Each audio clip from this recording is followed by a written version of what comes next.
Hi guys, and before we jump into this week's episode of the Shedcast, I just need to quickly cover a few things before we get into the episode. So you'll kind of notice that this week's episode is a lot longer than we usually do them, at about 3 hours I think it is, or a little bit under.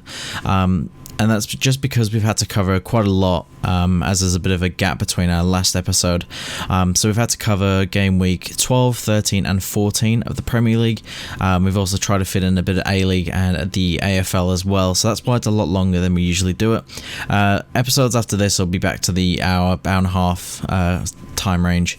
You'll also notice at about 2 hours that there's a bit of a jump and a bit of a sound difference, I guess you can say. That's basically because one of the mics was unplugged during the recording, and I think it just kind of messed up a couple of the other mics, and so the sound quality will kind of jump, and that's just basically when we fixed it and had to restart. But I hope you enjoy today's episode, and we'll be back next week for a bit of an A-League special for the start of the A-League season. Hi, I'm Luke. I just want to give you a bit of an insight into the Saturday afternoon team. We're a bunch of unique individuals: Mansell, Hughes, Williams, Suckling, Nicola and myself. We're going to engage with our minds and our hearts. We're going to exchange ideas, thoughts, and even our energy. And to speak from your heart, you need to have courage. You need to be honest and authentic. We're not always going to get it right, and sometimes you're not going to agree with us. But that's okay, because just like you, we care. Just like you, we're passionate about the game. So if you want to come along for the ride, join us on Saturday Arvos, because we just love sport.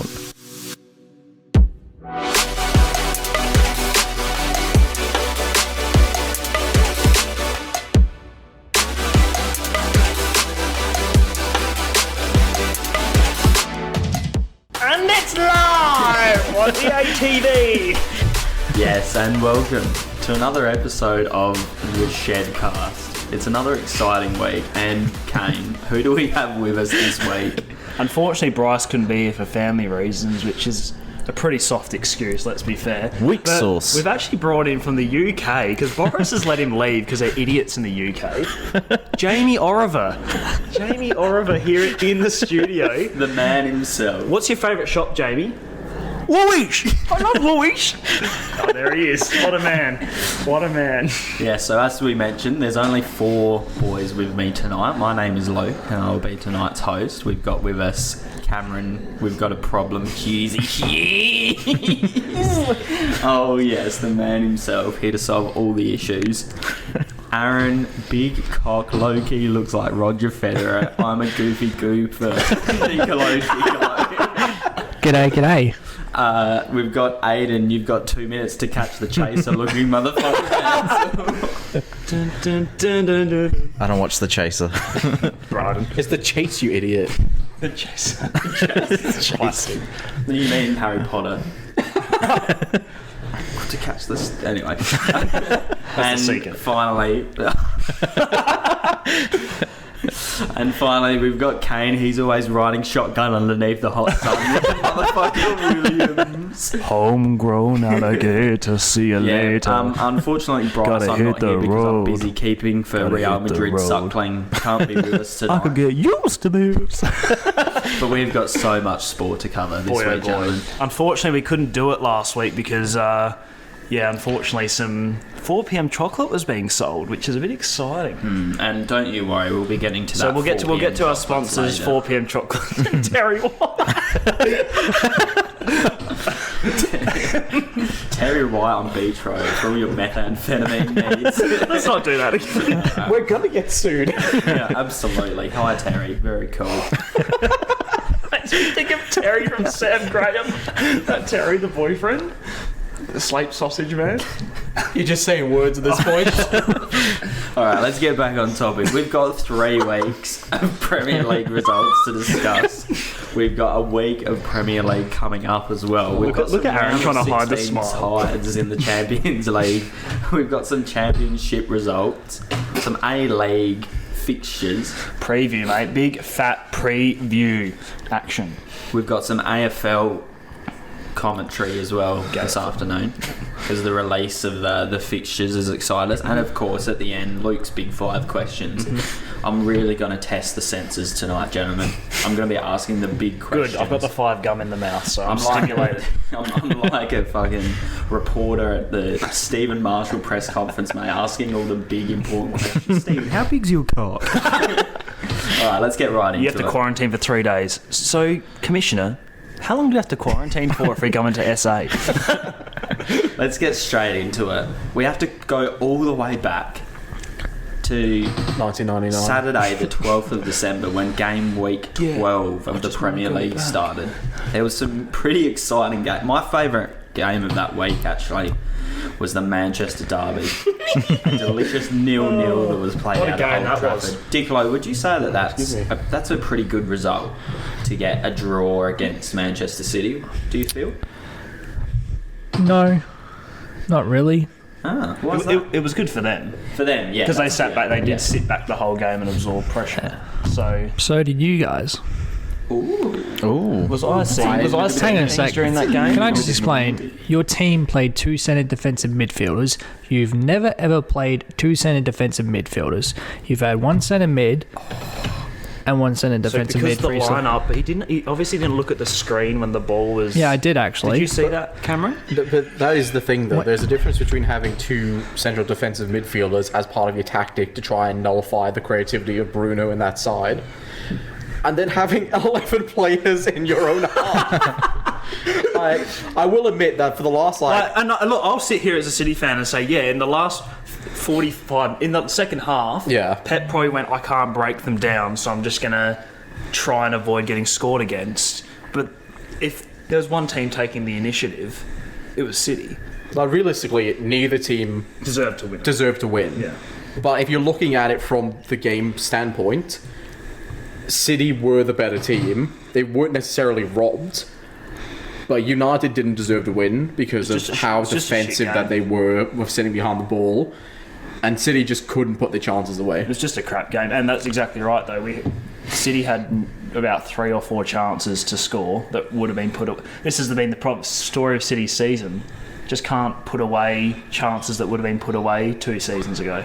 I want to, and I think you're about to strike the iron as well, mate. I want to look at the stats from that game.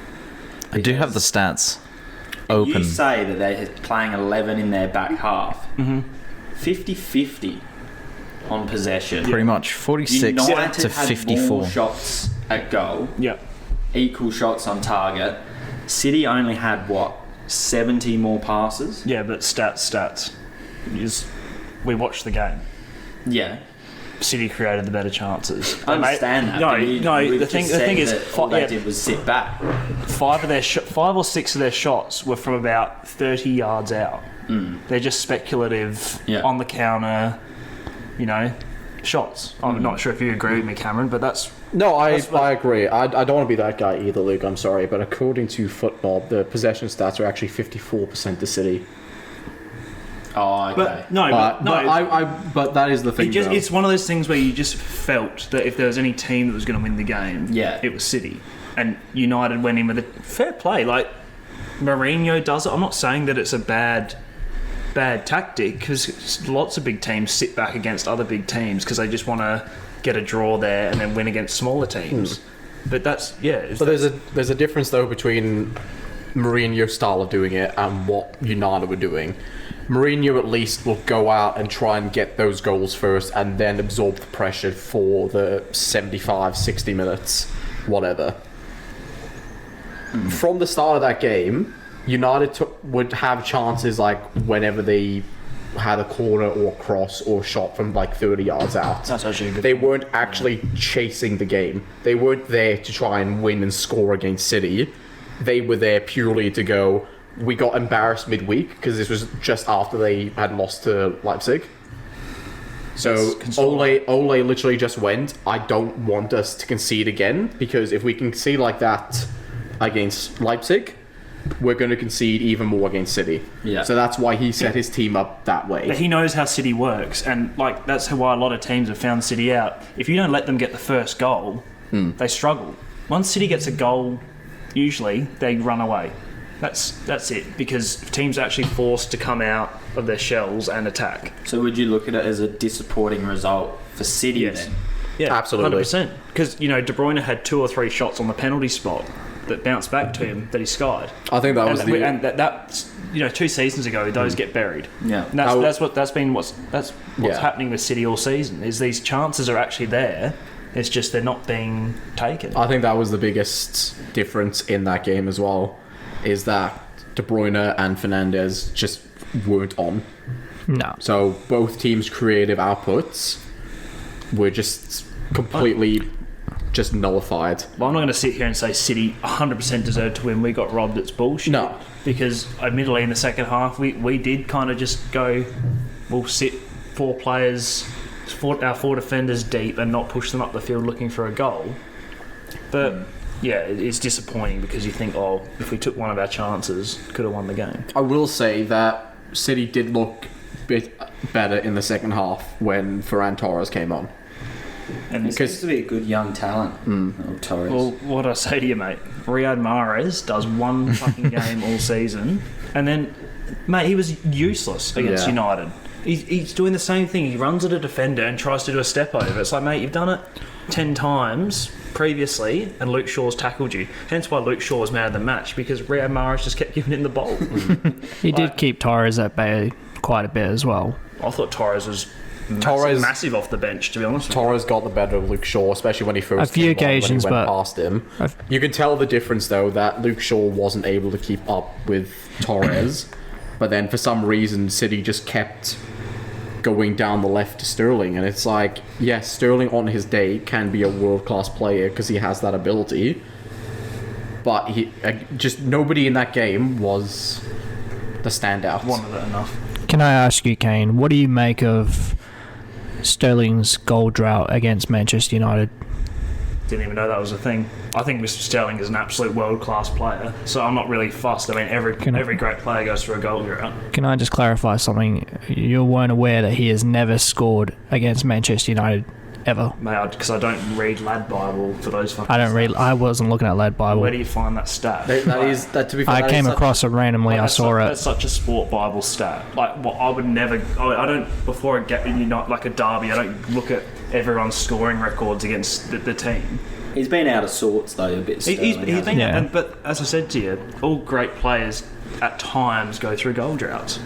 It is what happens. And look, he scored on the weekend, and I think he scored in the previous game, or he assisted in the previous game. So Yeah.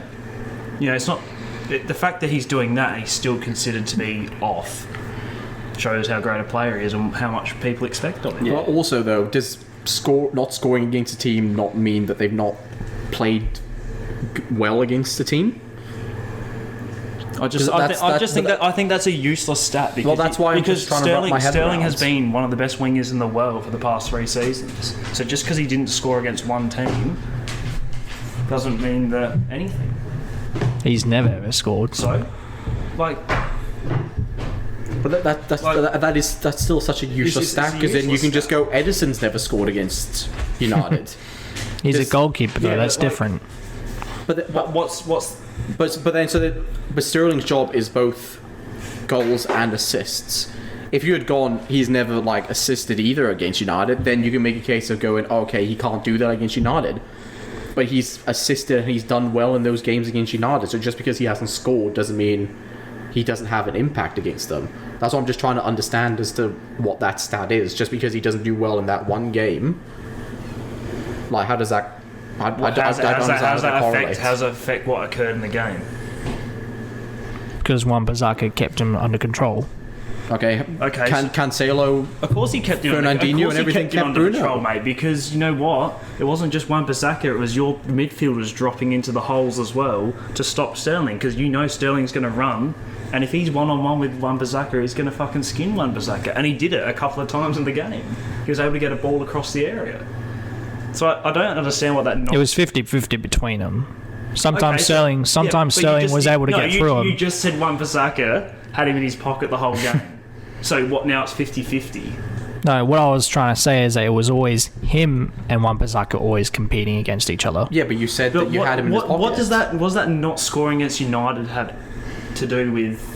I was trying to say, what do you make of that? I wasn't trying to make a point. I was asking It's your just opinion. Completely bullshit Sport Bible stat. I wasn't. I never I never said it was from Sport Bible. No, but that is I just came across it what randomly. It's just one of those things that. I never said it was from Sports Bible. Can I just make it clear? It wasn't even one from Sports Bible. It was from some random article I just came across. It was from the Daily Mail. It wasn't from the Daily Mail. Stats are like against top 6 teams, do you know? Like as a whole. No idea. I wonder if I can find that out. Just look at his goal. Look at his goal scoring record and his stats in the last 3 seasons. And tell me he's not a world class winger. Just continue to discuss. I'll take a look for. We talk more about Manchester United on this. No, it's about the game in general. It's not about. No, like saying something. As much as Graham Souness. Well, can I just say that Fernandes and De Bruyne, those two, I could see they were getting very frustrated with what was going on. Yeah, like, well, I could see I'd be pissed as well if I was De Bruyne sliding balls through all day into good areas and no one finishing them. That's the problem, and that's what I'm saying. That's City's problem all season. We could probably be top of the table if we finished our chances. But Do you we think? create 4 or 5 really good opportunities to score a game, and they don't get put away. Do you think they're just making calls too late, or they're just rushing them? No, it's just goals that would go in, like, you know, on the penalty spot they get skied instead of going in the back of the net like they did 2 seasons ago. That's what it's been like all season. If you look at us defensively, we're one of the best teams in the league. It's just scoring. That's the problem. And having no Aguero in there and Sterling being out of form and Mahrez being a fraud doesn't help. Do you remember when De Bruyne hit the crossbar from 1 metre out? I remember that as well. That's great discussion, by the way. It's a derby, and to see both the Manchester fans getting up and about, that's quite exciting. More big results, 2 big results actually from that week as well, that were a little bit shocking. Daily Mail. Were Palace drawing with Spurs, and Fulham drawing with Liverpool. That Spurs Palace draw is another example of why Mourinho's tactics can sometimes not be great, because they score the goal, they go 1-0 up, and then they invite the pressure. And because Palace actually got some decent players in the final third, they finished a chance. And all of a sudden it's 1-1, then you have to find another goal, and they attacked again late in the game, and they couldn't get a goal. And that's the problem with inviting pressure on yourself, is at times you're going to get stung. And a very rare goal scorer for Palace as well, old Schlupp. On my knob. Yeah, old Schlupp. What about Benteke's form? Let's talk about Benteke. He's not doing too bad. Is he the number 1 striker for Belgium now? Does he go past Lukaku? He can't. I was going to say, he simply cannot go past. Yeah, I don't know. He's just been fucking missing for way too long, hasn't he? The big chunk of chunks. Just injuries and not chance at, like, then being a sub. And Since I suppose since his move to Liverpool, it just hasn't worked out for him. He still his career by moving to Liverpool. Yeah, but he still scored one of the greatest Liverpool goals ever. Let's be real. That fucking goal that he scored, that bike, unbelievable. And I mean, a Fulham team that look in shambles, getting a point against Liverpool. And Fulham were the better team. Yeah. Fulham deserved the win, really. I feel like that's the thing with Fulham. Like, whenever I watch them play, they play decent football. They're just not getting... I love when... They're not getting results against teams that they should be. I love when... And then they get 1-1 Liverpool. I love when smaller teams have the desire and the actual balls to go forward. And that's what they did. They went forward, and Liverpool went, oh crap, our whole setup is to just sit on the ball and have 70% possession and slap a 3 or 4 in, and that's it. But then when a team actually decides, that's why I never understood this when City dominated for 2 seasons, why no team just went, we're actually not going to sit back here, we're just going to come at them. And then, like you've seen, like the last couple of seasons, teams come at them and they go, oh shit. Our defenders aren't actually as world class as what we think they are. So it's good to see. But unfortunately, Liverpool looking a bit arousing, aren't they? They are looking very tasty, and so is Mohamed Salah. Mohamed Salah. We discussed United being stale, but they're up and about. When we get to the results of this week, which we're getting to, then we'll be having the big discussion And that's what I'm most excited for. 2 other results, though, from that week. Arsenal 0. Burnley 1. The most boring football team in England, Burnley, have just come out and produced the goods against Arsenal. Well, and you got to think now. Arteta out. You got to think. Arteta in. Arsenal are now looking over their shoulder because Fulham are coming for them, mate, and that relegation battle's heating up. Mate, I just can't- Norwich City are coming for them next season. I can't believe that we're at this point of the season and you're going, God, Arsenal fans are really hoping that Sheffield continue to drop points so they don't get relegated. It's unbelievable. When you look at that Arsenal team that finished the season last year, Where the did they way finish they were last season? playing was like... It was 5th or 6th, wasn't it? Yeah, it wasn't too bad. Like, they weren't...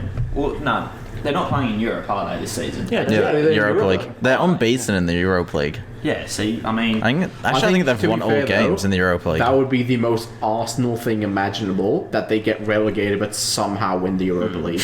They finished go- 8th.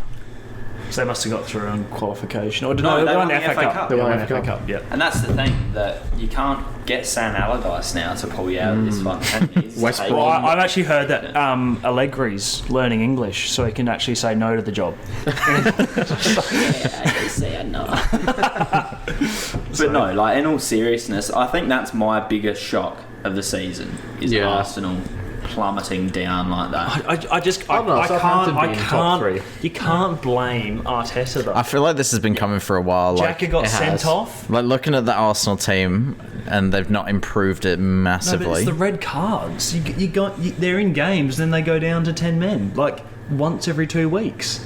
That's not good And enough. that red card, like, The why are Xhaka you one- grabbing your boy around the neck? The Xhaka one's That's- an idiot. But He's an 9. idiot. He's a He's an fucking idiot. hothead, that bloke. Like, it gets to a point where it does fall on the manager because Arteta needs to start dropping them. But to be fair though, if you look at, like, even Leno has come out and said it, is that those players aren't putting 100% in.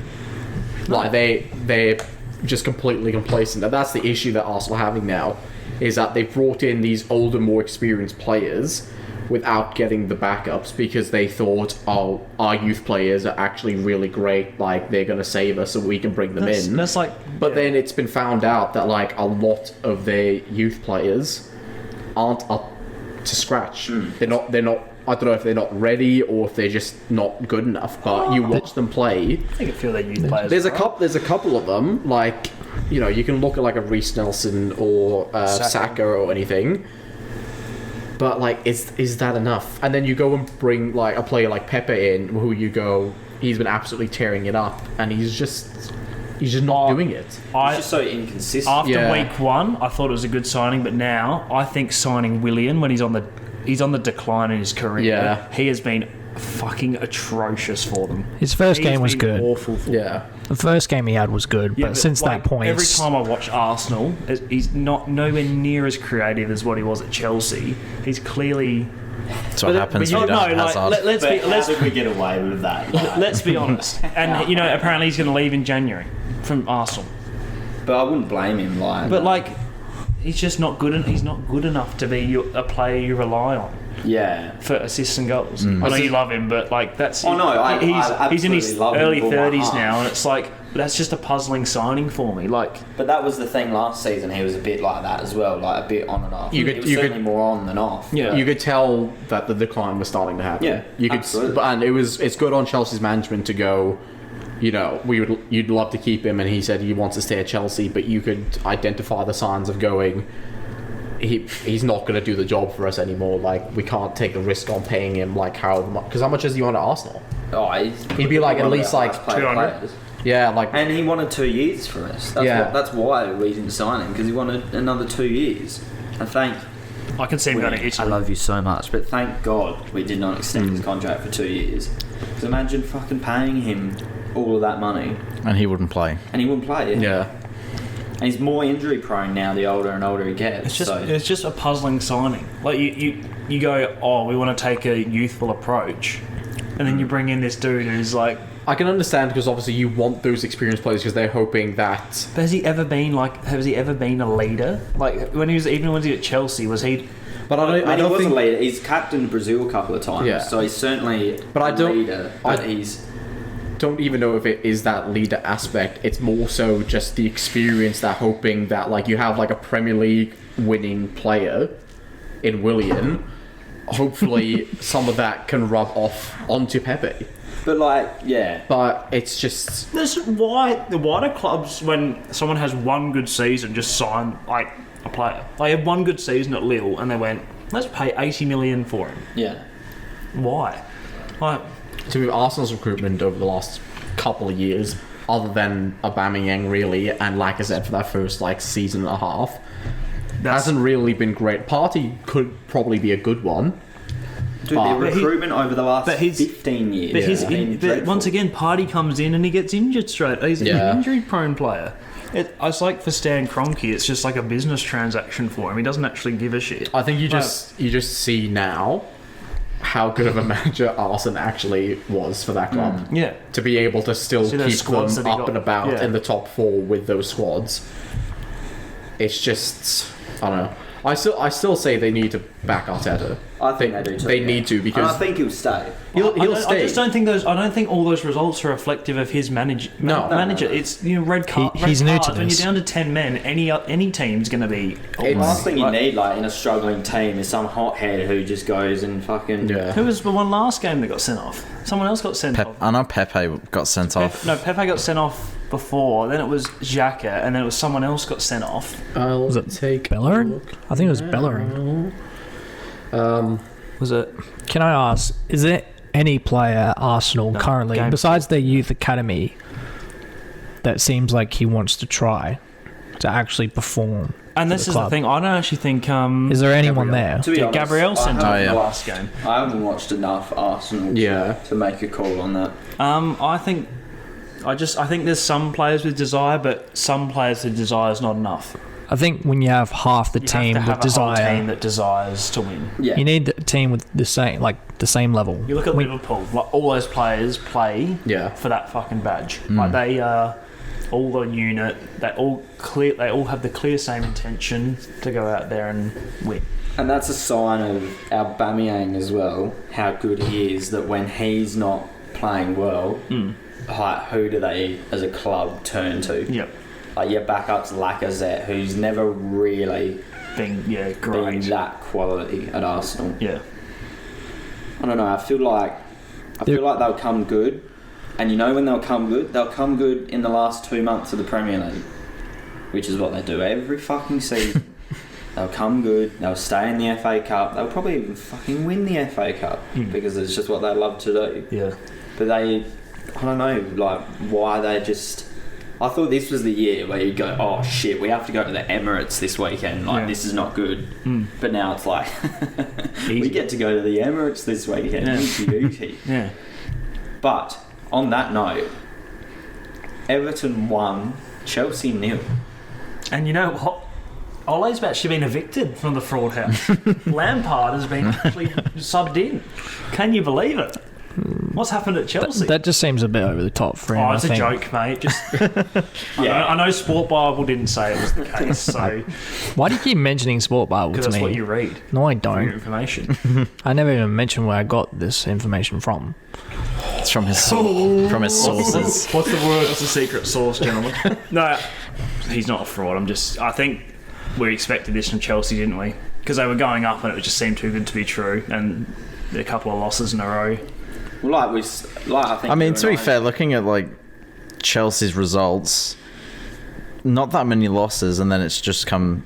I think it might have just probably just hit them hard. Like It's just classic Chelsea, though, isn't it? when you Like sometimes you just lose like 3 in a row, like, just out of nowhere. You'll be looking great, and then it would just be like. I mean, I watched the game. We watched the game, the Everton-Chelsea game. Everton were good. They actually played very well. They probably deserved the win in that game. I think players like Werner and stuff like that just looked a bit clueless going forward. And Kai Havertz looks like he doesn't know where the fuck he is. Yeah, well, you know what, like mate? he's never played a game. It's hard when you're releasing a makeup palette and playing at the same time, isn't it? No, but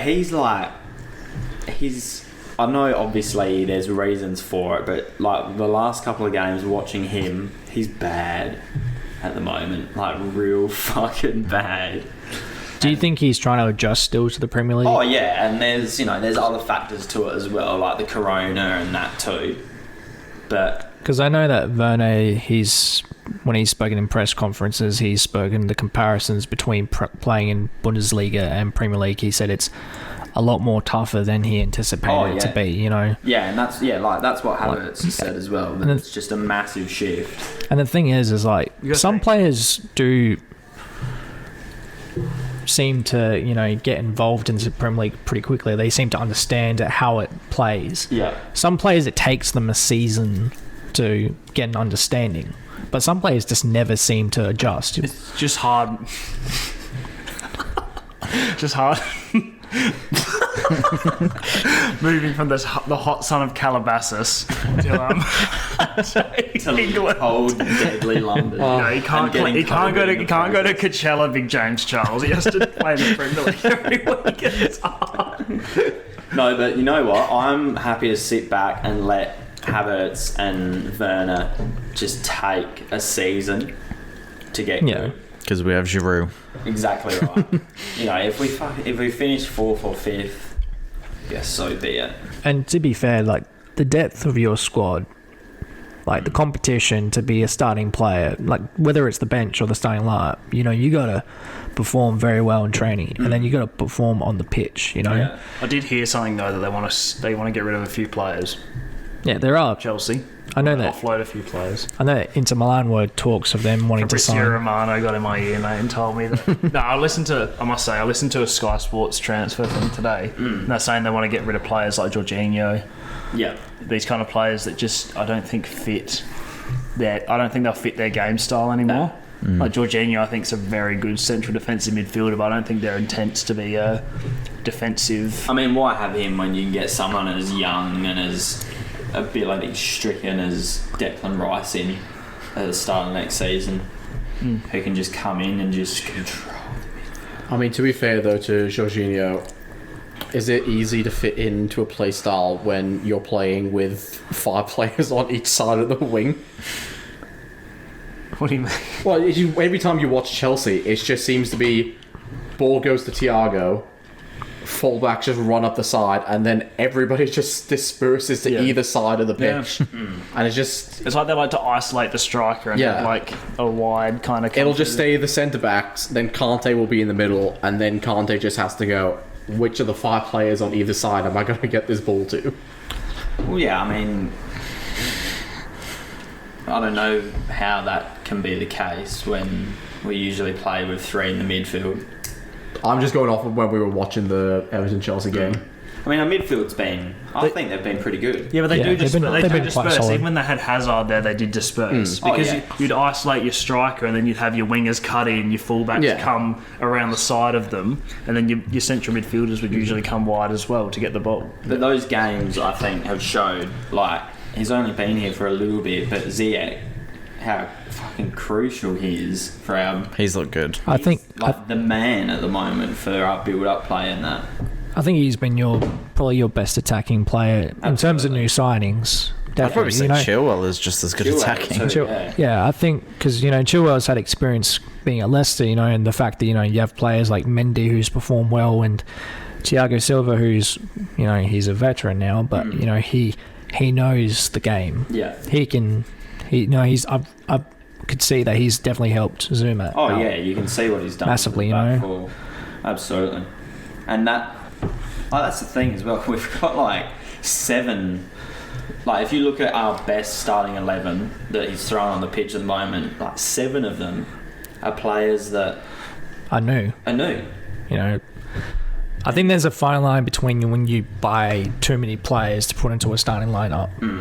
Because I think, like when I looked at Liverpool, the team they have now, for the first half of the season, that team, they didn't look as if they were title contenders, but then all of a sudden they found their form and they were able to step up, and all of a sudden they're invincible. I think Chelsea is going through the same path, but it would take a bit of time. Now, of course, Lampard didn't entirely get everyone he wanted, but unfortunately, whatever he's stuck with at the moment, it has worked out sometimes. Everything he wanted, he got a pretty fucking good Who did support from the board. I'll tell you that right now. Declan Rice. The only player he didn't really get was Declan Rice. But I think when you... Why would you like? Yeah, I'd have taken Kai Havertz and stuff like that in midfield over Declan Rice. Like, I think Declan Rice is a backup for. Personally, I don't get the hype behind Declan Rice. Like, he's an all right player, but he's not. It's exactly like when City signed Mahrez. I'm like, good, he was cool, good at Leicester. Yeah, but he's not like. I don't think Declan Rice is that kind of player that's. He just gets the shit done, and then that's it. Yeah, but the problem is, I don't think like. Why would he want to sign? Like, that's probably why he didn't sign for Chelsea, because it's like, oh, I'll probably be a rotation player and sit on the bench. He wants to go. He's told West Ham that he wants to go to West Chelsea. Ham wouldn't let him go. Yeah, wasn't he an academy player at Chelsea? Yeah. Before he left? Yeah. Yeah. I think that is a part of the big thing as well, though, is that he probably is a very good player, but does he not look that bit extra better because of like what he's surrounded with at West Ham? But like, you look at West Ham this season. Well, I'm not sure if he's even played. Has he played? I think he doesn't. I'm pretty sure I think he's captain. Yeah, I was going to say. The thing with Declan Rice is that he is very much in the same vein as a Kante, whereas Kante does get like all the glitz and the glamour for the highlights because people like focus on him. Declan Rice just does get that job done, so you can probably compare him more so to Matic at Chelsea, who isn't necessarily like you're going to pay attention to all game, but like he'll pop up here and there and score like a couple of goals when you need him. He gets the job done, which I guess would fit the vein of like what Lampard is looking for. But that's the thing, like Matic was never in the team to score goals. Yeah, like, he's there to be that big solid unit that helps. To provide cover, to cover, exactly.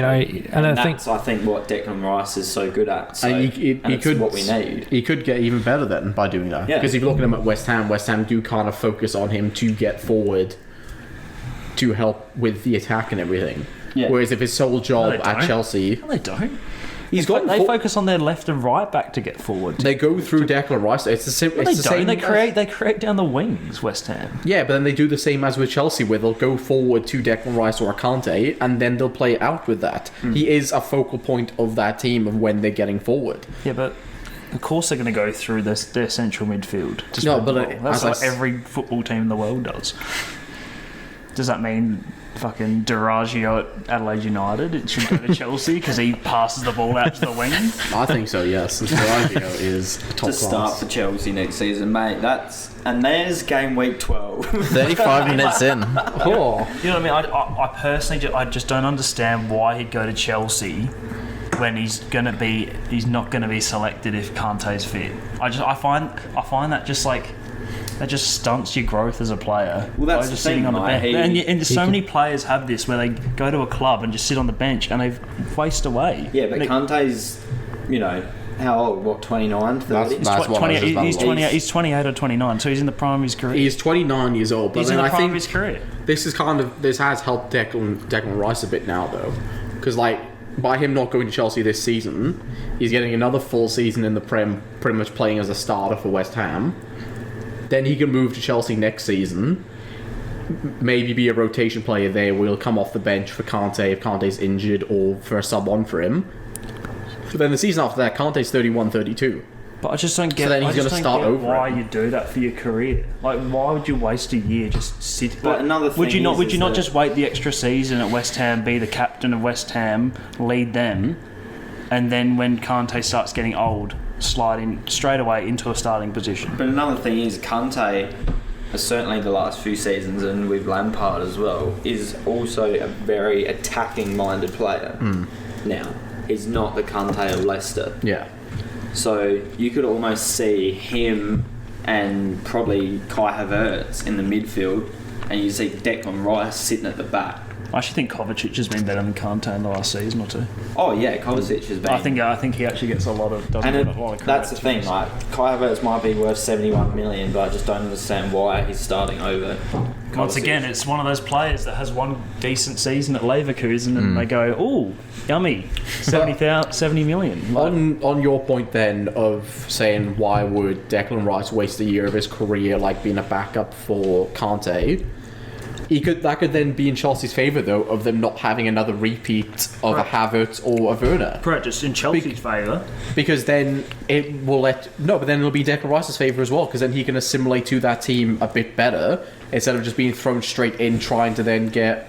I don't know, maybe that's just, if I was a professional, I wouldn't want to sit on a bench for a whole season in my career. But he wouldn't be on the bench for the entire season. He'd probably start a couple of games in like the FA Cup and everything, Great. and then start. That'd be great fun. Playing in the FA Cup against Oldham Athletic. Oh yes. But that would do him good though in that Chelsea system to get acquainted with it, and then he's ready to go then the next season when he's the starter. He should just come to City, man. Learn much more from fucking hanging out every day with N'Golo Kante than you would fucking in the London stadium. Like, that's the funniest part. He's not even the best CDM at West Ham. Souček's been better than him this season. It's just because he's young and he's English. That's the only reason why there's so much hype that's around the him. other thing. How is he now? Correct. Even if he's like 60 million, you got to add 20 million on top of that for the English tax. Exactly right. Same with Jack Grealish as well. How old is Declan Rice now? 21. So I'm not saying he's a bad player. I'm just saying, like, I just don't understand what. I think because did Chelsea really have a solid centre defensive midfielder? Kante, They got Kante. Kovacic, But Jorginho. Jorginho's not fucking solid. I think Jorginho's alright. I think he's a great. He's good. He's a good centre mid, but not a defensive mid.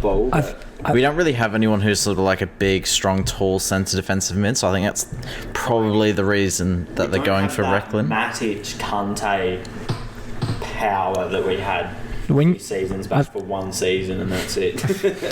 I think when you have a bit of a competition between a position, I think it forces players to perform a little bit better. Absolutely. You look at Manchester City. You look at your midfield. You have De Bruyne, Gundogan, Rigo, Fernandinho, Bernardo Silva, and Phil Foden, and all that.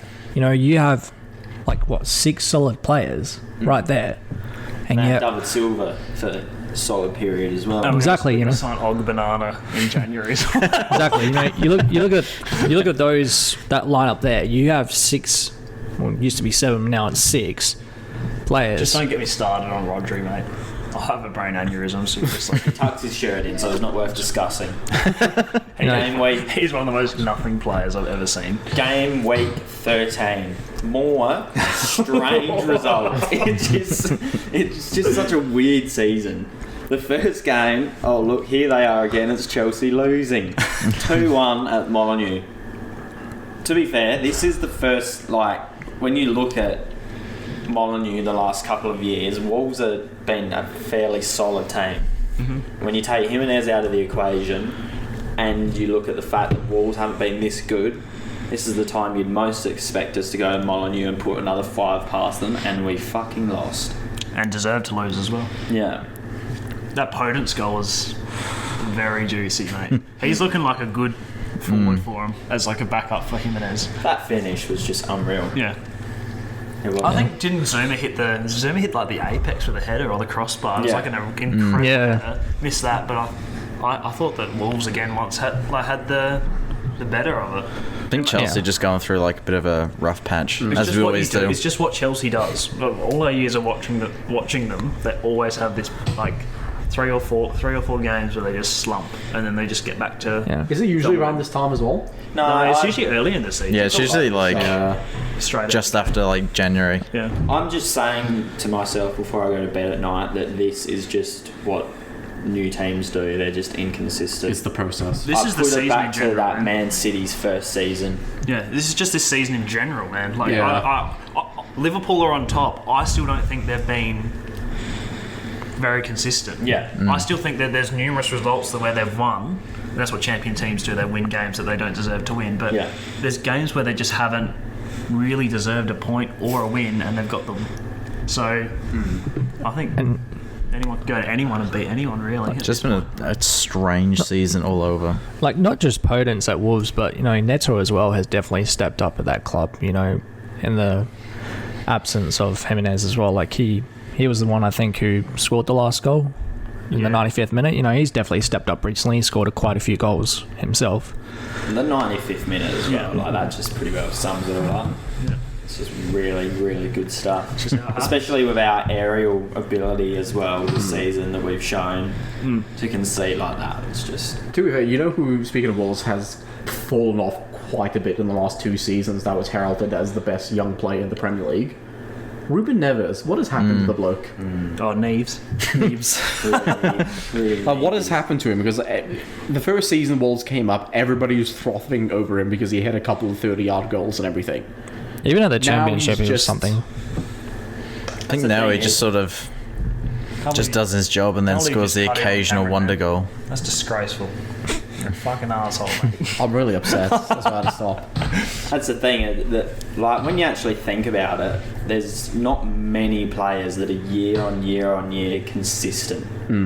Like, you'll probably look at Sergio Aguero, that's Yeah. like every year produces the goods. Harry Kane as well. Vardy.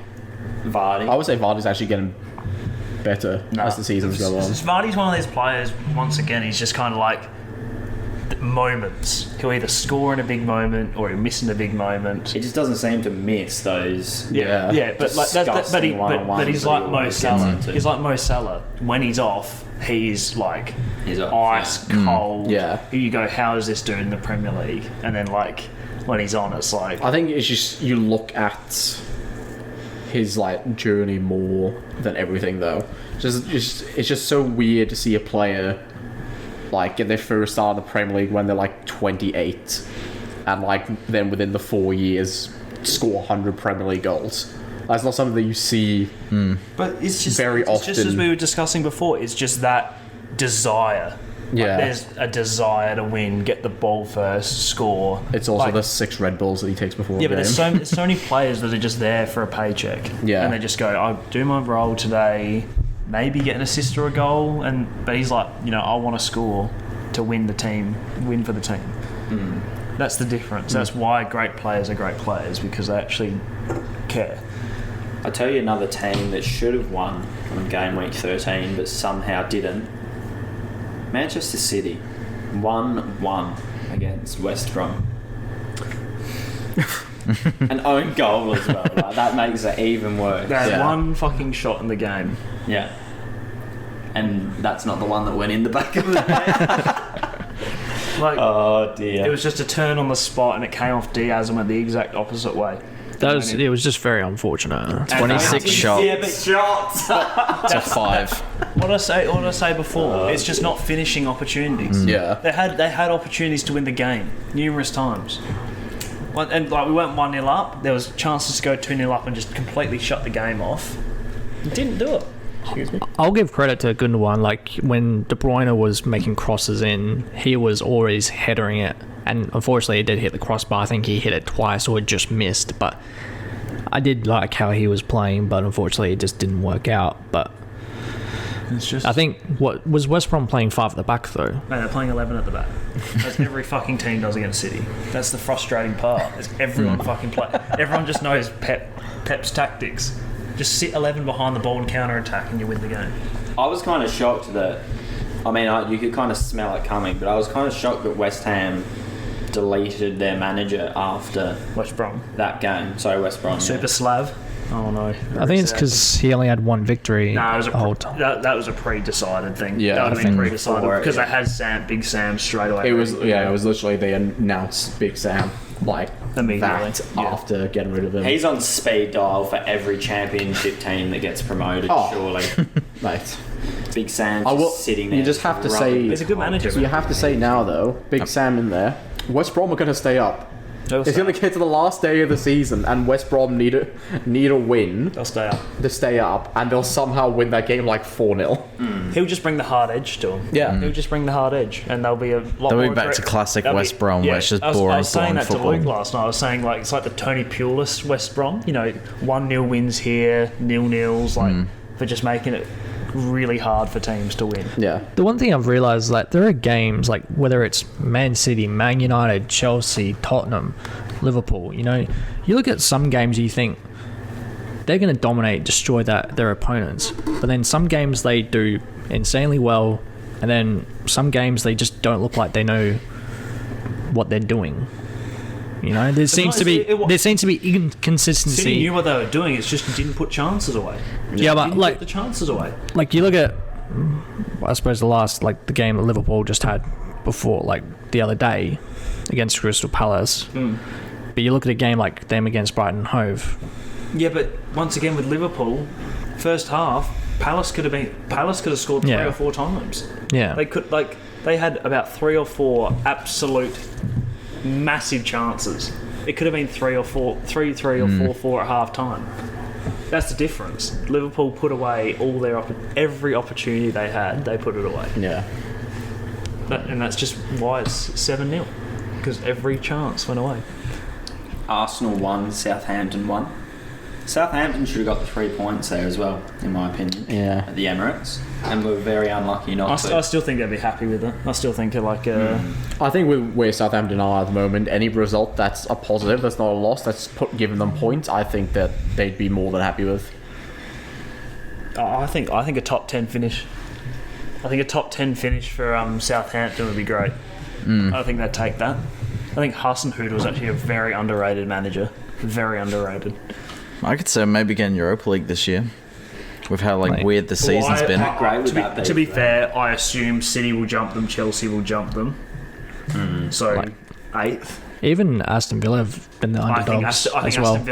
Aston Villa might be top 10, but I can't see them being in the Europe. Do you see them dipping? They'll have at the end. It's not not dipping as in sliding down the table, but just they just won't have the consistency to stay. They'll keep getting the results against people that are around them, like Southampton and Everton and all that. But then when they come up against a Liverpool or something, they might end up dropping more points, whether it be a draw or a loss. I can't see them necessarily winning those games, but it's been one of those seasons. They could just go on an absolute tear and pull themselves to the top of the table again.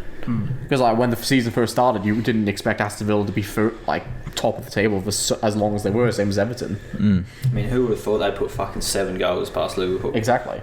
And that was before Liverpool got all their injuries as well. Yeah. So on their day, Villa are a top squad. I would say Grealish is that X factor that they need.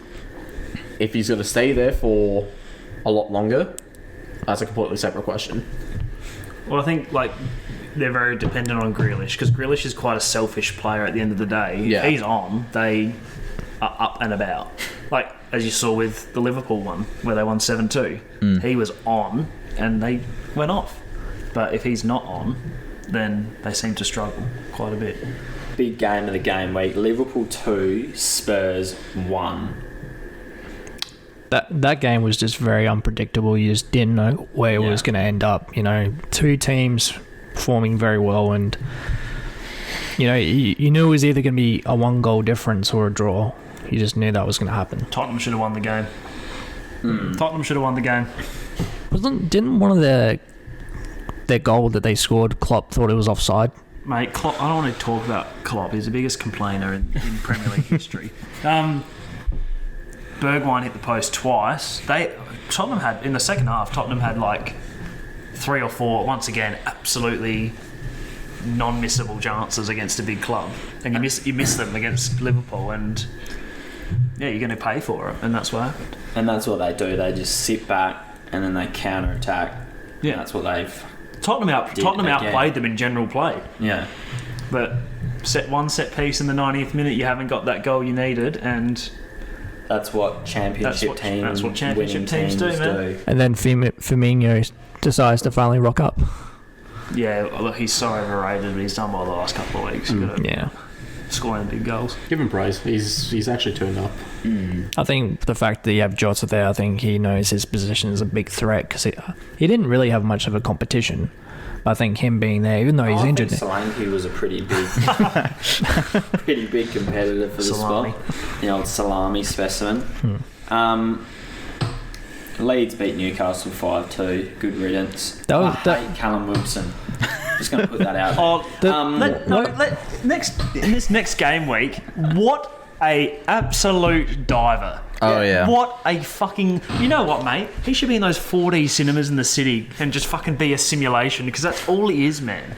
Just a fucking simulation. So, like, you could just tell, like, he knew he got contact outside of the box, took a step, and then So went down. why don't VAR go, the foul, there's a first foul that's occurred there, let's pay that. That's the first one that occurred. Because of course he's going to run in the box, wait for the slightest bit of contact and go down. It's just so And frustrating. how can the VAR look at it and go, that little bit of contact would have made a player fall on the ground like that? It's because Like- it's the same rule now as if your finger is a centimetre offside, that means that you're completely It's just offside. It's been taken way too far. I'm still in favour of VAR. It's just the way that it's being used is just not right. Was it Harrison or Dallas that scored that very good curve goal? Harrison. That was pretty good. I'll give him City that. all over them as well. Big City reject. Fulham were destroying Newcastle. I thought they were going to fucking Is that score a second. Is that this week? Yeah. Yeah. Yeah. Yeah. And yeah, it just didn't happen. But yeah, that's pretty well all for match week 13. Everton 2-0 against Leicester. Oh yes, that's just... Everton have turned the corner and found some form again. And they have to Leicester rely just on... make no sense to me sometimes. Well, it's like... And then this week, they beat Tottenham. It's Yeah. like, are you going to be good or bad? Like, what's the which one is decision?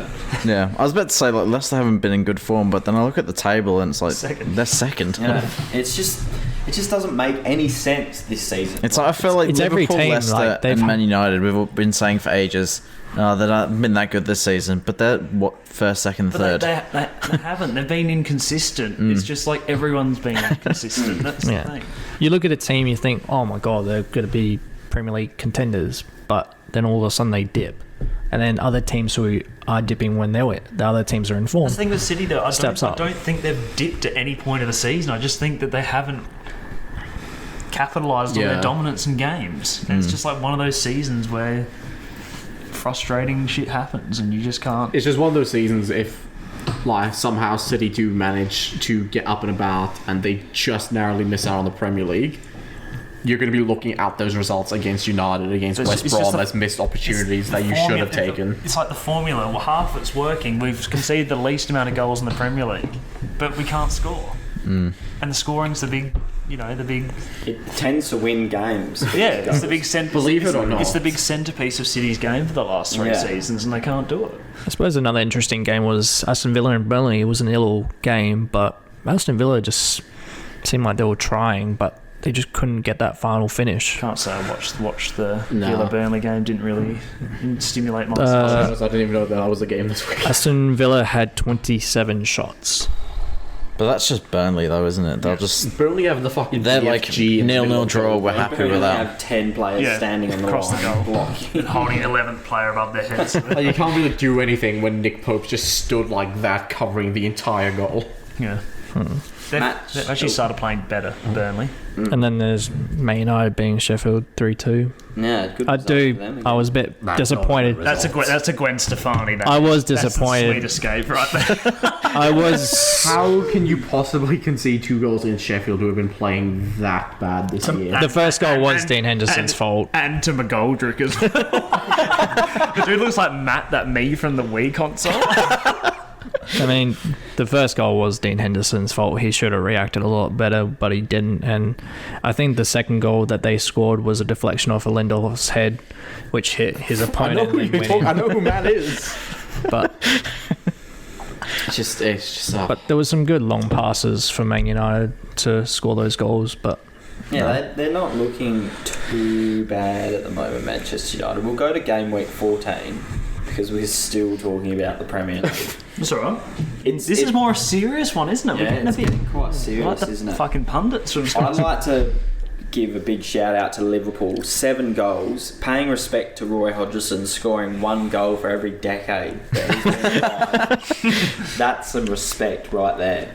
Palace got their cheeks clapped. Yeah. How's Palace going, Mishi Batshuayi? Once again, though, they had chances early in the game to kind of make it a game, and they didn't take them. And they lost.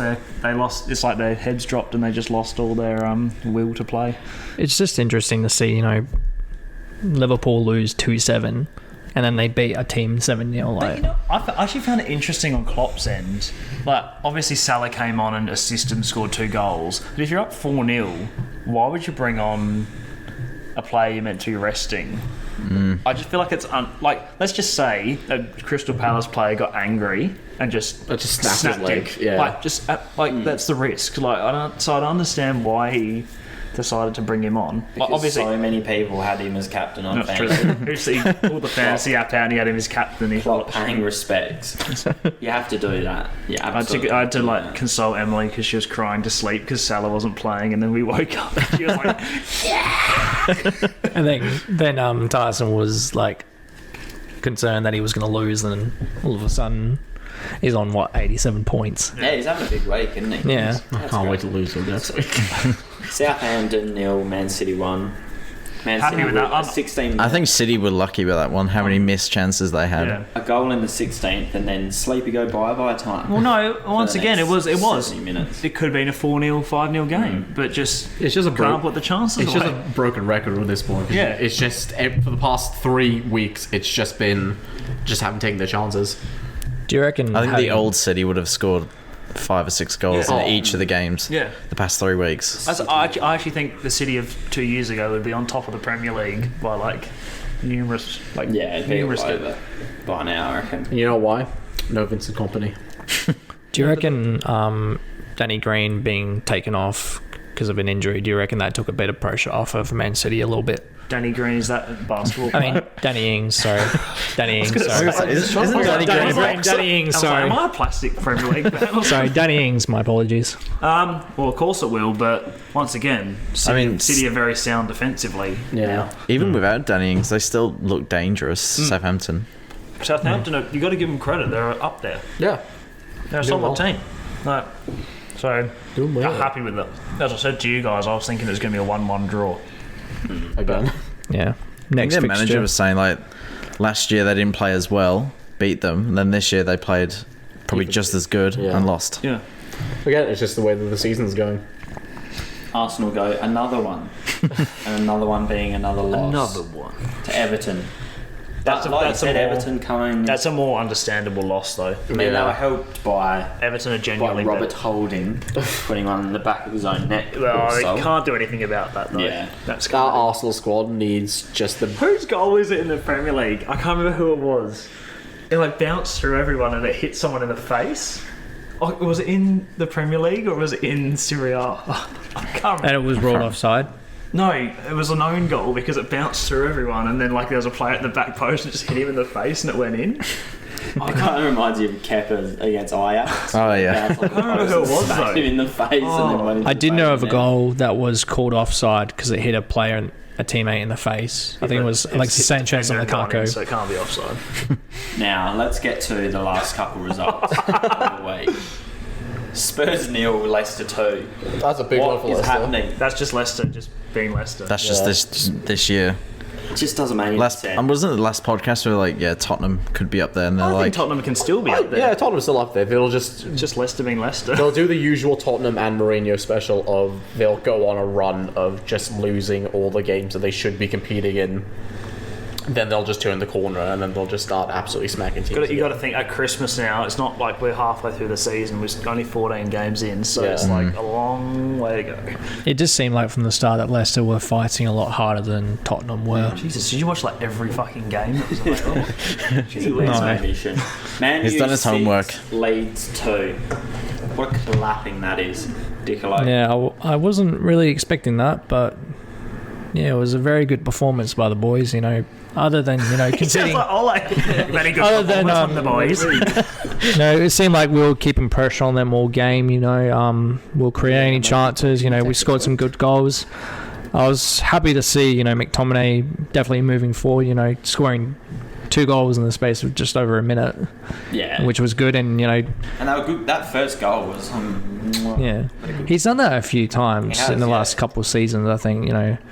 But I think You know, who even we should be happy for Mr. Daniel James. What a player! yeah, I thought he was. Oh, he just shrugged him off. He just shrugged Daniel James off. He got yellow carded for diving, I think, Good. because the player sort of had it. That's my boy. That would be unlike any Man United player in the penalty box. I think because the player had like his hand around his face, but it looked like it was too easy of him to fall down. So Rashford would never dive in the Manchester derby to win a penalty, would he?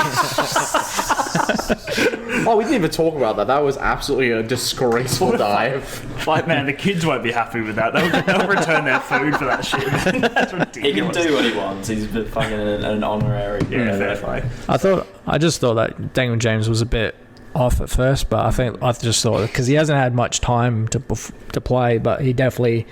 I think in the second half he definitely stepped up to the plate. Why does everyone hate Dan James at Man United? Gee, it's almost as if a certain manager doesn't know how to play him.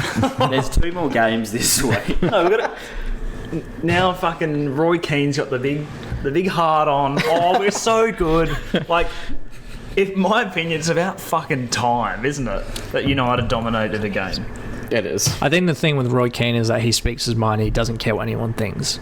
Oh, well, I'm sure he's not listening to this podcast, so I don't really give a fuck. But I'm just saying, like, Roy, if you are, we'd love to have you on. it is more like, it's just like, it shouldn't, it's about time they dominated a game. With a squad like that, the fact that people are celebrating like, yes, we put 6 goals past a newly promoted side. Yay! Like, you're meant to be third. With that squad, the minimum is you should be challenging for the Premier League. And fair play to them. You can't deny that. They have been on a good run. Yeah. Like they managed to get a result against City, even with like the defense they were playing. The 7-3-3 to coronate. The bit disgraceful to concede those 2 goals against Sheffield, who have been absolutely dreadful this year. And then getting the result against Leeds, like, you know. But it was going to be like that, wasn't it? It's a good result against a long-standing rival in Leeds.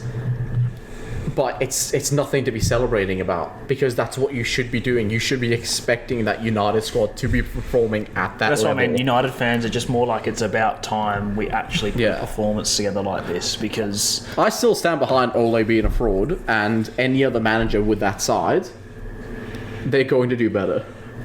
I mean, I got to give credit to McTominay. Like, his work rate the whole game was insane. Even with him, unfortunately, suffering a bit of a groin injury, him having to come off the last few minutes, he just looked like he was trying to show why he's a Man United player. I think, you know, being from the academy, he knows the meaning behind the rivalry between Man United and Leeds, even though they haven't played in 16 years. I was going to say, he wasn't probably even alive.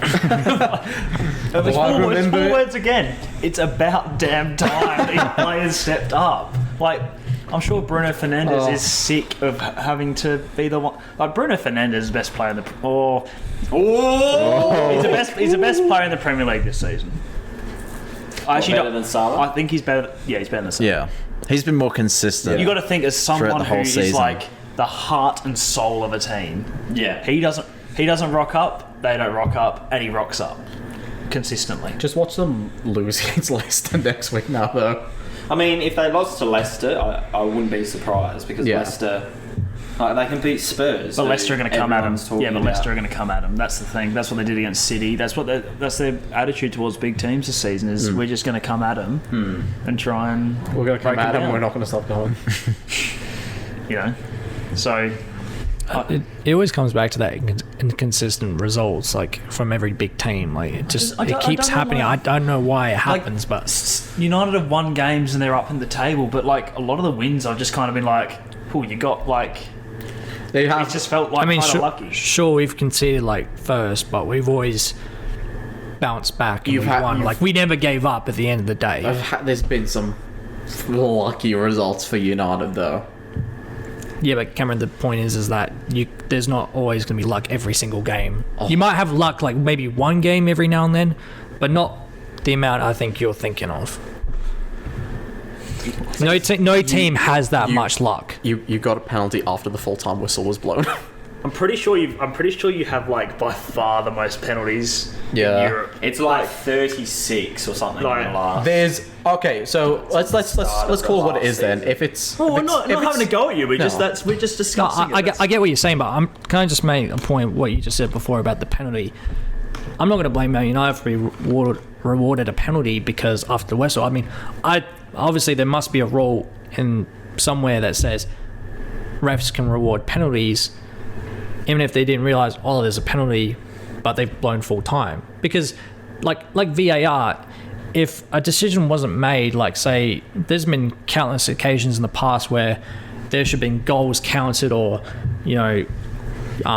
penalties given, You named me one goal that got scored after the final whistle that went to VAR that was given. Yeah, but the event took place before the final whistle. I just think it's just more so the precedent of the ref has blown the full-time whistle. They shouldn't be able to go back and retroactively do that. Yeah, but they've made a obviously mistake before he's blown that whistle. He doesn't know that they've made a mistake before. But then he's let's- blown the whistle. let's say if it was, say, I just don't think... Chelsea or- Yeah, I think because it's happened during the game. I understand that. I just don't think that's something that it should go ahead and do. Because that's just setting a bad precedent. So that can just happen whenever now. When does it ever happen? But here's the thing, like, It could happen. imagine if you're Man City or Chelsea. If you knew there was a penalty that should have been rewarded, they call full time, you would feel absolutely robbed. No, I'd something like admit that. the other team got robbed if we got awarded a penalty after the referee. But if you knew there was a penalty that wasn't given, but then they called full time, like, yeah, there's a penalty, and they're like, okay, we need to look at this again. But that's what football Because was. it's commencing during the game. That's what football. But that's what football was for why 100 football- years. That's the Yeah, but problem. it's different now. Yeah, but Things There's that, been- things that were offside aren't offside anymore. And The problem being is there's sorry, been... things that I was going to say everything's Things- offside. We're offside and now offside. I don't know. If you want VAR, then you have to accept the fact that. I don't want VAR. But why? People only Because criticise... I miss the raw emotion of a goal going in and just being able to celebrate it. Yeah, but like. But what happens if you get robbed of Because something you'll like get that? robbed sometimes, and then you'll robbed. And that teams makes other the difference between whether you win or lose the game. Sorry? And that could, That's just what happens. It's called human error. It's human error. It's just. But not it's everyone's too a much. But that's the thing. If It's you too didn't much. have VAR, then you would have been in a European final instead of Tottenham. Like it's VAR is also saving teams in that instance. Yeah, but that's just. it's making sure you get rewarded. I feel like I mean, that's just how it rolls. Like that's just how it rolls. they need Like, to make. There needs So to be if you missed there out- needs to be room for error. They need If you swapped it and you were Tottenham and there was no VAR and you missed out on your first European final because of human error, I'd be you'd fucked go, off, but it happens. You feel robbed, though, at the end I of the feel day. robbed, but I wouldn't like. It happens. It's a game. I feel like the ones that are like, it should be for like the big mistakes. Like if there's a player that's sort of like that's what It's just VR is so meant to be it's so for. a few yards It's away, so- that's offside. But when it's like inches, millimeters, then it's That's like. why Arsene Wenger has been talking about the whole putting The lines. the line, like a distance between. Yeah. If it's within a millimetre or a centimetre of the call, then it should just be what the referee has called 10 it. centimeters. They call it. There should be a room for error, and just go. That's level. Because the issue is that a lot of the ones that they're doing, like Like Bamford, when he's like his whole body is a mile on side, but because he's pointed, because he's got a long arm, and his sleeve has gone a millimetre offside. That's the thing. It should be clear human error. No Yeah. human can determine that is on or that is off. well, it's the when Pickford's fucking UFC'd Virgil van Dijk. Yeah. That should have been a penalty because that was a dangerous tackle. But VAR's gone, oh, the assistant didn't pick up that Mane, like the back of his heel was 2 centimetres offside. Like, how And is that's he not- going to notice that? Yeah, when like, that's it's not in clearly line human with error. the You defenders. can't sit there and admit that when you're at Cooper Stadium and someone scores a goal in the 90th minute to win the game, and you have to wait. You have to sit there and wait for VAR to confirm. I will it. say though, like, the A-League's use of VAR Much better. has been much better than the Premier League because the Premier League is nitpicking every decision because they've set that precedent now. They've set the precedent of, oh, we called one offside because somebody was pointing. So now we have to nitpick You have to call everything them on. of like your armpit in line with being offside.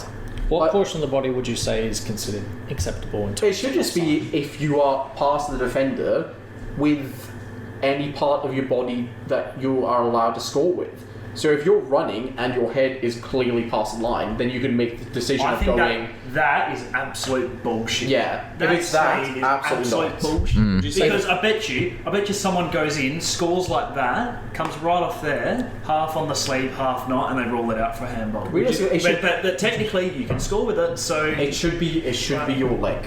It should be your head. leading. Your foot. Well, it's just your leading leg. If you step forwards and your leg is like that far past, that's offside because you're getting ready to like, go. it's a with half it. a foot. If it's like the end of your boot, it's like You can't say somebody's offside because they've lifted their arm up to call for a cross and like there is in line with just above your armpit. Like how is that? So since when was that? Was that just a rule this season about the sleeve? Because I never heard. Yeah. I've never heard. Yeah, that 'cause until VAR. Every other season, that would have just been called as on like they would have said, "Yep, that's onside." Last season, 'Cause- if someone was doing that, I don't think it would have been given. So it's just. Fuck, we could talk about this till Madeline McCann comes home. However, you got to give United credit. It's just like I think you got to expect more of it. Like you can't just be like, oh wow, we're good now. Like you got to go beat Leicester. It's what they should have been doing since the start of the season. And they've got to beat. Got to be because against the big teams, bigger you teams haven't as well. really looked like against Chelsea. You were gun shy. Against City, you were gun shy. It's like once you play one of them teams and Chelsea's been the same though in the top 10, like the top 10. okay, but we're talking. We haven't beaten a team in the top 12, I don't think, this You've season. either drawn or lost. Yeah, but Yeah. they'll admit it. But we're talking about United at the moment. Yeah, I'll admit that there have been some games, we shouldn't have drawn. It's or exactly lost, like I'd but- sit here and say City are being poor. Like It's just I think that's that how it is. Like the difference is you watch a United against a City or a Chelsea where they've just sat back for the game. They're not going for the win. They just want that draw. They just go in, we're not going to concede in this game. But and if we can score from this is a what header or whatever. This is what I wish, right? So if Ole comes out in the post-match press conference and goes, we wanted the draw tonight, we sat back to get that 1 point and keep the points off our rivals so we can go to the top, fair play. He comes out and goes, this is the best we've ever played against City since I've been here. And it's like, you can't be serious, mate. You can't say that. You beat us 3 times last season. Like, Can I just make a point that I don't like? I'll sort of disagree with the point of you saying that Ole Solskjaer should admit that he wanted a point because no team in any sport will ever say we came in to draw or lose. except like the numerous managers that have said that throughout the Premier League. No team history. comes in to draw or lose. Yes, they they come do. in to try and win. Yes, they do. Teams Come in to draw in big games, mate. Look at Burnley. That's Burnley. We want the draw. Yeah. We are the draw. Managers literally come out after the game and go, we've got a point, we're happy, that's what we came here for. That's Mourinho in a nutshell. Yeah, it's completely fine. It's just I wish he'd admit that instead of going, wow, what a performance. It's like, mate, like you can't say every team has come out because they don't want to play for the draw. When you see United play the way they did against City, that team was set up for a draw because every time the City went on the attack, everybody would come back. But can you blame them? Last time they set up to win against a big team, they got fucking 6 goals put past but them.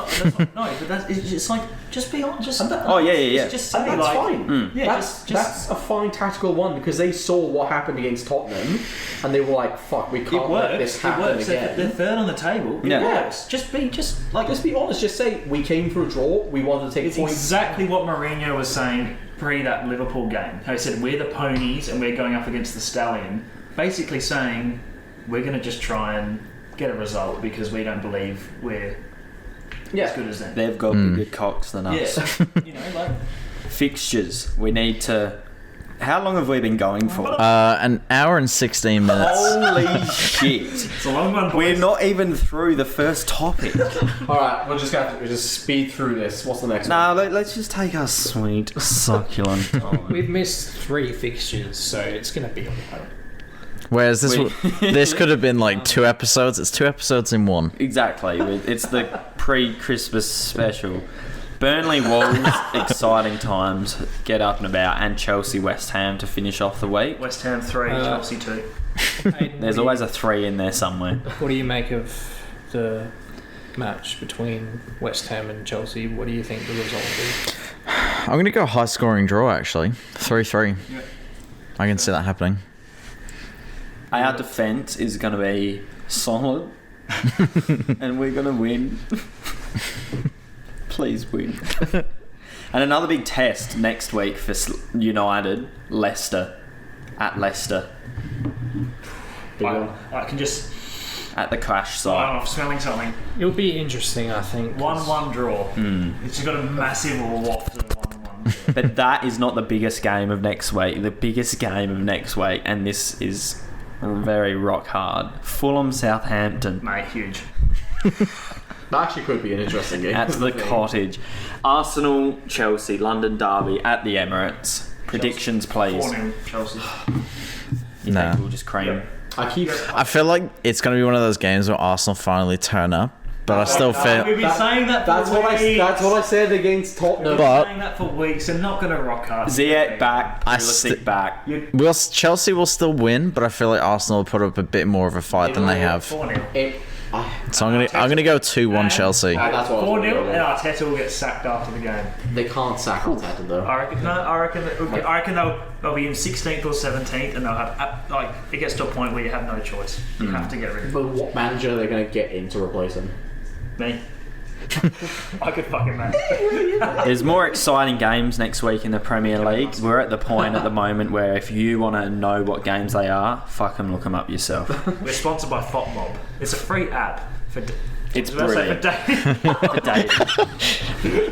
Find all local my dates singles on near football. you. Champions League, gentlemen. Champions League round of 16 draws. I'm going to say, from my side of things could not have gone any worse. Choco, stop walking on. Put it in the RSPCA. We got Atletico Madrid. That's the. That's going to be a tough game. Look at the fixtures so I can see. Some interesting. There's actually some decent, ones in there. I reckon. Yeah. Look, I will say, Atletico Chelsea is a bit too close to call. That could legitimately go either way. It just all depends. Is Chelsea playing in Atletico for the first leg or second leg? I think that's the only thing I'm happy about is the second legs At in Stamford? Stamford Bridge. Yeah. I think then that's how Chelsea will go through. I'd If it was the other way around. I'd actually prefer. If I was the underdog, I'd prefer to play away the last game. Because you can play at home. If you can get a 0-0 or a 1-1 game, you can go over there. You get an away goal, and it's like that is the biggest thing. I'd like to know what I have to do when I go over to their club. And if there's a 0-0 game at the Bridge and they go back over there, they go, holy shit, we can see one goal. We are in trouble. Yeah. That's the thing. I can see us going to Madrid and just somehow getting a goal, like a cheeky goal. If we get a goal in Madrid, we're cooking with fire, I reckon. I can see a 2-1 Atletico win in Madrid, and then Chelsea scoring early in the second leg and just holding on for dear life. We need Ziyech, we need Pulisic I'm sorry, to be on their game. I can't see Chelsea winning that tie. Yeah. I think Atletico have been so good in La Liga and in the Champions League in general. I think they've actually got some attacking, But it's the magic of the cup game. I think lucky for us, we've got until That could go end either of way. February to kind of It could go continue either to way. compose ourselves and that. For me, the biggest one is Barcelona, PSG. PSG. I think PSG will Yeah. rip They'll go through comfortably. that shit Catalonian team to shreds, kill them. No mercy. And then my other team, mentioned Gladbach, go, let's get Man City. Should be comfortable over 2 legs for City. If it was Mentioned Gladbach are the new Lyon of Champions League. that was the thing I didn't like about the end of last season was that it was these one-off ties instead of like 2 legs because I feel like it would have been completely different if that was played over 2 legs. So I think over 2 legs, like they may draw in one of the games, but I can't see City losing twice to Mönchengladbach. It's just going to be consistency for City. You need to be I honest with the way that you. I honestly think if we don't win consistently in the Premier League up until then, Yeah. Pep will just go all out on the Champions League and he'll keep his players fresh for the Champions League. Best squad. And that's the thing. You'd be pretty happy to get a team that's 8th in the Bundesliga at the moment and No struggling. offense to Mönchengladbach, but they're probably the worst team in the. Oh, they're the team you'd choose. Yeah. I reckon, Just absolutely. because they're new to it, and I think the only thing is if you go to Borussia Park, like they could possibly knock you off there. yeah, but that's the thing. Even if they beat us like 1-0 in Borussia Park, I still think we come back to the Etihad and Cream. 3 or 4 past them. And the seats will go crazy. Another fixture, Sevilla and Borussia Dortmund. Do you think? I think that's a tight one. I think Dortmund, for me, Yeah. they're Even not very with a new consistent, coach, but they're just too I strong. Even tip with the new Sevilla. coach? Sevilla. Sevilla are good in the European football. It's I genuinely think it comes down to Haaland. How Haaland plays. He's a If he doesn't beast, play, if he man. doesn't play well, they lose. If Haaland plays well, they go through. And Dortmund have the best Hazard brother as well, Thorgan. Were you guys kind of surprised that Borussia Dortmund sacked their manager? I did not know that. They've been very inconsistent. They lost, I think it was Stuttgart 5-1 at home. God, They yeah. lost to Union Berlin last night as well. I mean, Union Berlin have been on. They have. Max Cruz goes, I'm at a gun all of a sudden, and I'm going to start scoring goals. They've just been way too inconsistent, so it's kind of one of those things where it's the complete opposite of Arsenal, where they have that luxury of, even though they're doing wildly inconsistent in the league, they've got a pretty good, promising young squad, so they could just bring any manager in that they want to take over. I mean, you look at, obviously there's no definite results, but Leipzig, Liverpool, I think with Liverpool's form, they could cream any team on this list, besides Bayern Munich. My apologies, I reckon. But again, I'm still not sold on Liverpool. I'm still not sold on them because they've had some performances this season where they've actually been like trash. Yeah. Like they deserve to lose to Fulham. Like they deserve to lose to Fulham. But I mean, the Champions League's like, that's their cup. It is. Yeah. They turn up in the Champions League. Playing Atletico Madrid. They, True. and to be honest, I mean, they don't probably mean to be could. mean about City, but that Champions League where they knocked you out, that was just Yeah, but that's- that was unreal. That's just when I'm not sure if you watched the game live, but that was just Yeah. like and City were just like that atmosphere just scared the fuck out of Anfield, that was wild. That Like, that was Anfield. like, City, don't get that atmosphere at their stadium. Imagine being at that. That would have just been fucking insane. The one thing I love about the Champions League, especially in the final 16, you look at all the games, like all the fixtures, but you think there's always one team that will just pass, but there's something in your mind just thinks maybe not. Maybe there might be something else Yeah, that will happen. Like I think that thing could be Atalanta Atlanta. knocking Real Madrid out. Yeah. That would be a massive confidence boost to them. Imagine if they came and just creamed them in the first game Once in again. Atalanta. Yeah. It's over 2 legs. Yeah. That's my problem. Real Madrid, I think, will I- recover one of them. I genuinely think it'll be the same as like the Chelsea Atletico one. Atlanta will just try and hold out, maybe get a goal if they But need but that's not what Atlanta does. They're like one of the best attacking Yeah, sides in they Europe. score They're not- goals. It's like Monaco a few years ago against City. Like they just went, hey, we're going to concede 5 goals in this tie, but we're going to score 10. And you can really see that attacking fortitude of Atlanta when they put 4 past Roma. If only Bryce was here. Oh, what a result that was for the Suckling. He goes, you know what? I'm not going to come onto the podcast this week because my team got creamed by Atalanta. It is just, I'll tell you what, for a team Roma are trash.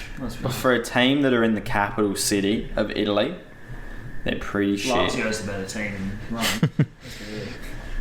So, anyway, who cares about the Italian league?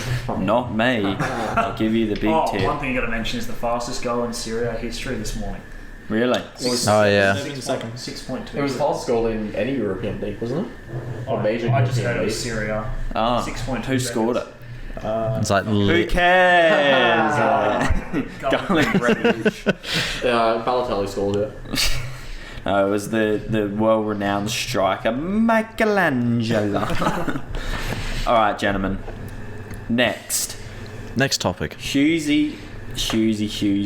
I'm perked up now, boys. It's my time. Where are you? Oh, you're 10th. Yeah. I mean, top 10's alright. I was getting ready to come on here to like absolutely tear us to shreds because we have been dreadful. Who are you talking about? Cardiff, yeah. In the Championship. Championship, the most entertaining and competitive league in the world. Don't at me. Alright, I won't. Good to see Bryce not coming because he's with family, but sending us pictures on Facebook. So obviously he's bonding quite hard, isn't he? Yeah. Oh. Homie. Yeah, I was getting ready to come on, rip Carl shreds, but we're not actually doing that bad. If we had beaten Norwich, we'd only be 1 point off of the playoffs. But there is such a difference between those top 6 sides and the level that Cardiff's at. Like, we can beat anybody else outside of that top 6, maybe a couple of the top 6, but teams like Norwich, Bournemouth, even Swansea, as much as I hate to admit it, are on a different level. Do you think Swansea would probably be a pretty good shout to go up? I would honestly say Norwich, just them themselves, are a completely different class. They're going up. Second to 6th is very interchangeable. I would say it's probably going to be Bournemouth and Swansea for the way they're playing. But the dark horse is going to be Middlesbrough because they've got the big Gringotts bank freaking Neil Warnock, and the man knows how to get promoted. So no matter what, he's going to get up there. Lamp, please. Please. Yeah, it's I think that the thing that most annoys me though is the fact that Cardiff have improved their squad from last year, because we were in the playoffs last year, and we have improved the side by getting in like players like Kiefer Moore, who's a very good striker, Harry Wilson, who I'm excited to see in that Liverpool starting 11 in a year or 2 time, because he probably could make it in there, but it's just night and day. We don't have the squad. You know that meme where it's like a picture of like the future and like flying cars and stuff? It's like that would be the meme for if Salah hadn't died and Cardiff stayed up in the Premier League. It'd also be us if Chelsea didn't score those 2 offside goals. Forever hold my dream. They were offside, even Luke will admit it. Oh, they were both offside. That was just the magic of Surrey. Just the magic of no VAR, mate. Yeah. If you don't want VAR, that's fine. Jamie, what do you think of the podcast so far? Special. I extort my workers. Oh, okay. Good stuff, mate. Like, looking at that championship table, I'm disappointed Nottingham Forest are that low. No, I'd like to see them. Nottingham the shit. They are, yeah, because they're 20th at the moment. I didn't even think they were that bad. Huddersfield as well, like, get out of my face. No toy. It's just No more, no joy. the issue is with the championship is that anybody can beat anybody because it is such an unpredictable league. Because again, you look at last year, Nottingham the top 6 for pretty much the entire time, and then they just lose. What was it, 4-0? Was it Brentford? No, Brentford as well. Nottingham Forest go. All we have to do is not lose by 3 goals and not have the other team can score 3 goals to win, like to go into the playoffs, and it happens. Is exactly what happened. By 4 goals, and now they're 20th. So it's just one of those leagues. The same as Norwich. Norwich win. Bro, I can't believe Brentford choked it last season, and because they were moving into their new stadium this season. But hey, you know what? Look forward to playing Arsenal next season. Also, I'd like to say fuck Graham Potter for getting rid of Matt Ryan in the next transfer window. No Australians in the Premier League now. Once he leaves, not ideal. That's not ideal, gentlemen. That's all right. Until the Torre brothers had the goal. That'll be greater than Cotlow and Yo-Yo, I think. Now, gentlemen, next, same sport still. We can talk about soccer until the sun rises. Madeline McCann comes on. Funny, man. A-League, 27th of December. That's this weekend. Yummy. On the Sunday. Yep. The first game of the season, Western Sydney Wanderers versus Mac Arthur. What the fuck? MacArthur. Yeah, so MacArthur is the That's the from new West team. Sydney. Oh, that. Southwest Sydney. Yeah. So you got Western So there's Sydney and That Southwest was the Sydney. correct expansion, apparently, is to put a team in the exact same area. Yeah. I'm not even sure if that one's going to go ahead with the coronavirus in New South Wales. That they came out with a statement saying that they might have to postpone and delay games that involve Sydney teams. I think it's also teams going into Sydney. Yeah, I think New South Wales teams should be. Oh, it's Western Sydney. Wait. Western Sydney versus Western Sydney teams. Yeah. So that game will be fine. It'll just be more so. I don't know what the other games are. Surely YD to be sponsoring that Western Sydney. JV sponsor Western Sydney. Of course they fucking sponsor Western Sydney. That's not one shock at all. It's I think it's an exciting season. I haven't been this excited for a season in a long time, and they have done fuck all promotion for it. Yep. Classic A-League. Yeah. Western United against Adelaide United. First game. Mwah. Good start to the season. Is Barisha still at Western United? This is the problem. I think that Western United do still have quite a bit of quality in their side. However, last year we gave them, well, they gave us the sausage at Cooper's, but we gave them the sausage away. So I wonder if we can give them the sausage. The only game They're at Amy Park this season, Western United. only for a couple of games. Yeah, though. but that's still that's besides Cooper's, that's the best football stadium. That's a good stadium, Amy Park.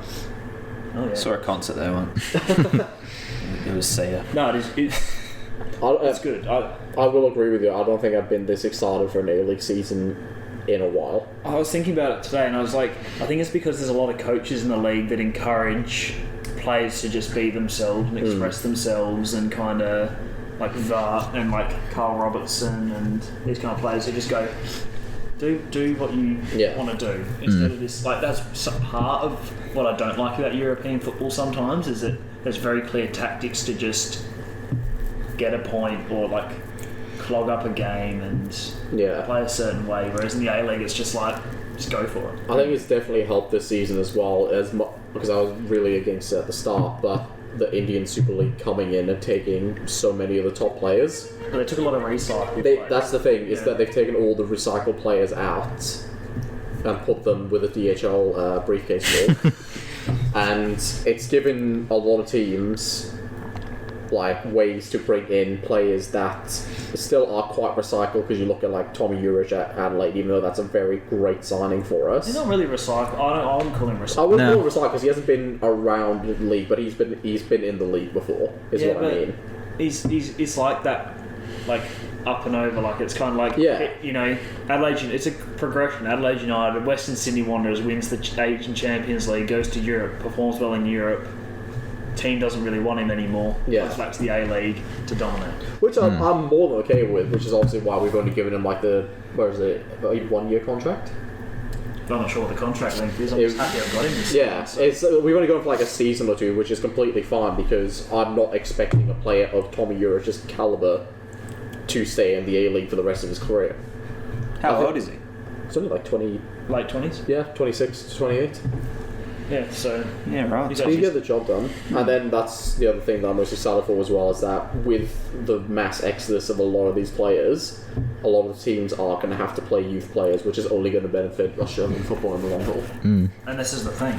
Like, we're suffocating ourselves by recycling the same players in the A-League. Like, Luke Bratton and these kind of players aren't going to break into the Socceroos team these days. So why are they still getting the chances to be the main midfielders and teams? They shouldn't be. There should be younger players like Duraggio in Adelaide, giving that player the opportunity to actually play. Believe it or not, when they play games of football, they learn and get better. I think it's been good use of the money that these teams have been getting as well. Like, I don't know how much that Adelaide have gotten for Riley McGree, but the money that we would have gotten for him, we have used very wisely. Yeah, you should think there's quite a few players that left. Like, I was surprised when I saw how many players had left the club. It makes sense, and it's good for those players, because like you know, as much as you liked Miljužnić, it's good to see him like actually go overseas to like a European league and see what he can do. Like, he's not necessarily a young player, but like he's 26. He can still make it into the Socceroos team as a winger and everything. But like, once again, when he started playing for us, he was from Anglevale or Para Hills Knights? Yeah. Like, once again, it's an NPL player getting a chance in the squad, and then when he's left, he's ended up being one of the crucial players, in my opinion, that were. That's going to be a good thing for Adelaide this season as well with our goalkeeping, because we don't have we don't have an experienced first choice goalkeeper, so every single one of those players is probably going to get a chance to play and show what they can do, which again is only going to help Australian football. How can you unearth the next great Australian keeper if you don't play any young Australian? How do we get the next Eugene if we don't if we don't play him? And that's the thing. That's like you played the Torres, all of a sudden they're one of the most exciting duos in the league. Honestly, the Torres coming into the league has been probably the best thing that's happened to the league in quite a number of years, because it's actually shown teams that like, wow, look at what you can actually accomplish if you play youth. We have the best, because we have like the best youth system. Oh, absolutely! I'm so excited to see some of these players. We've got like Dominic Costanza. Oh yeah. Because his dad's back as assistant manager and everything. What's more exciting, the Torres coming in or Usain Bolt scoring a goal? He's pretty tough. He's a fucking cockhead, Usain Bolt. Yeah, but he's quick. So like, seriously. To be fair, he got offered a professional contract with the Mariners, and he said no, that's not enough money. It's like, mate, it's not running anymore. Yeah. It's professional soccer. It's just it was not that good. Yeah. It was in that peak time period for the A-League of just pure soccer, where it was just like, yeah, we're just an absolute meme of a league, so we're just going to play into it. Yeah, we'll offer Usain Bolt a professional contract. And then he went to Malta to try and get a contract. And then it's just, we've now progressed past that point of where we're going, alright, we've got to stop looking at ourselves as a meme or a developmental league. Because that's what Scott Jemison said the other day.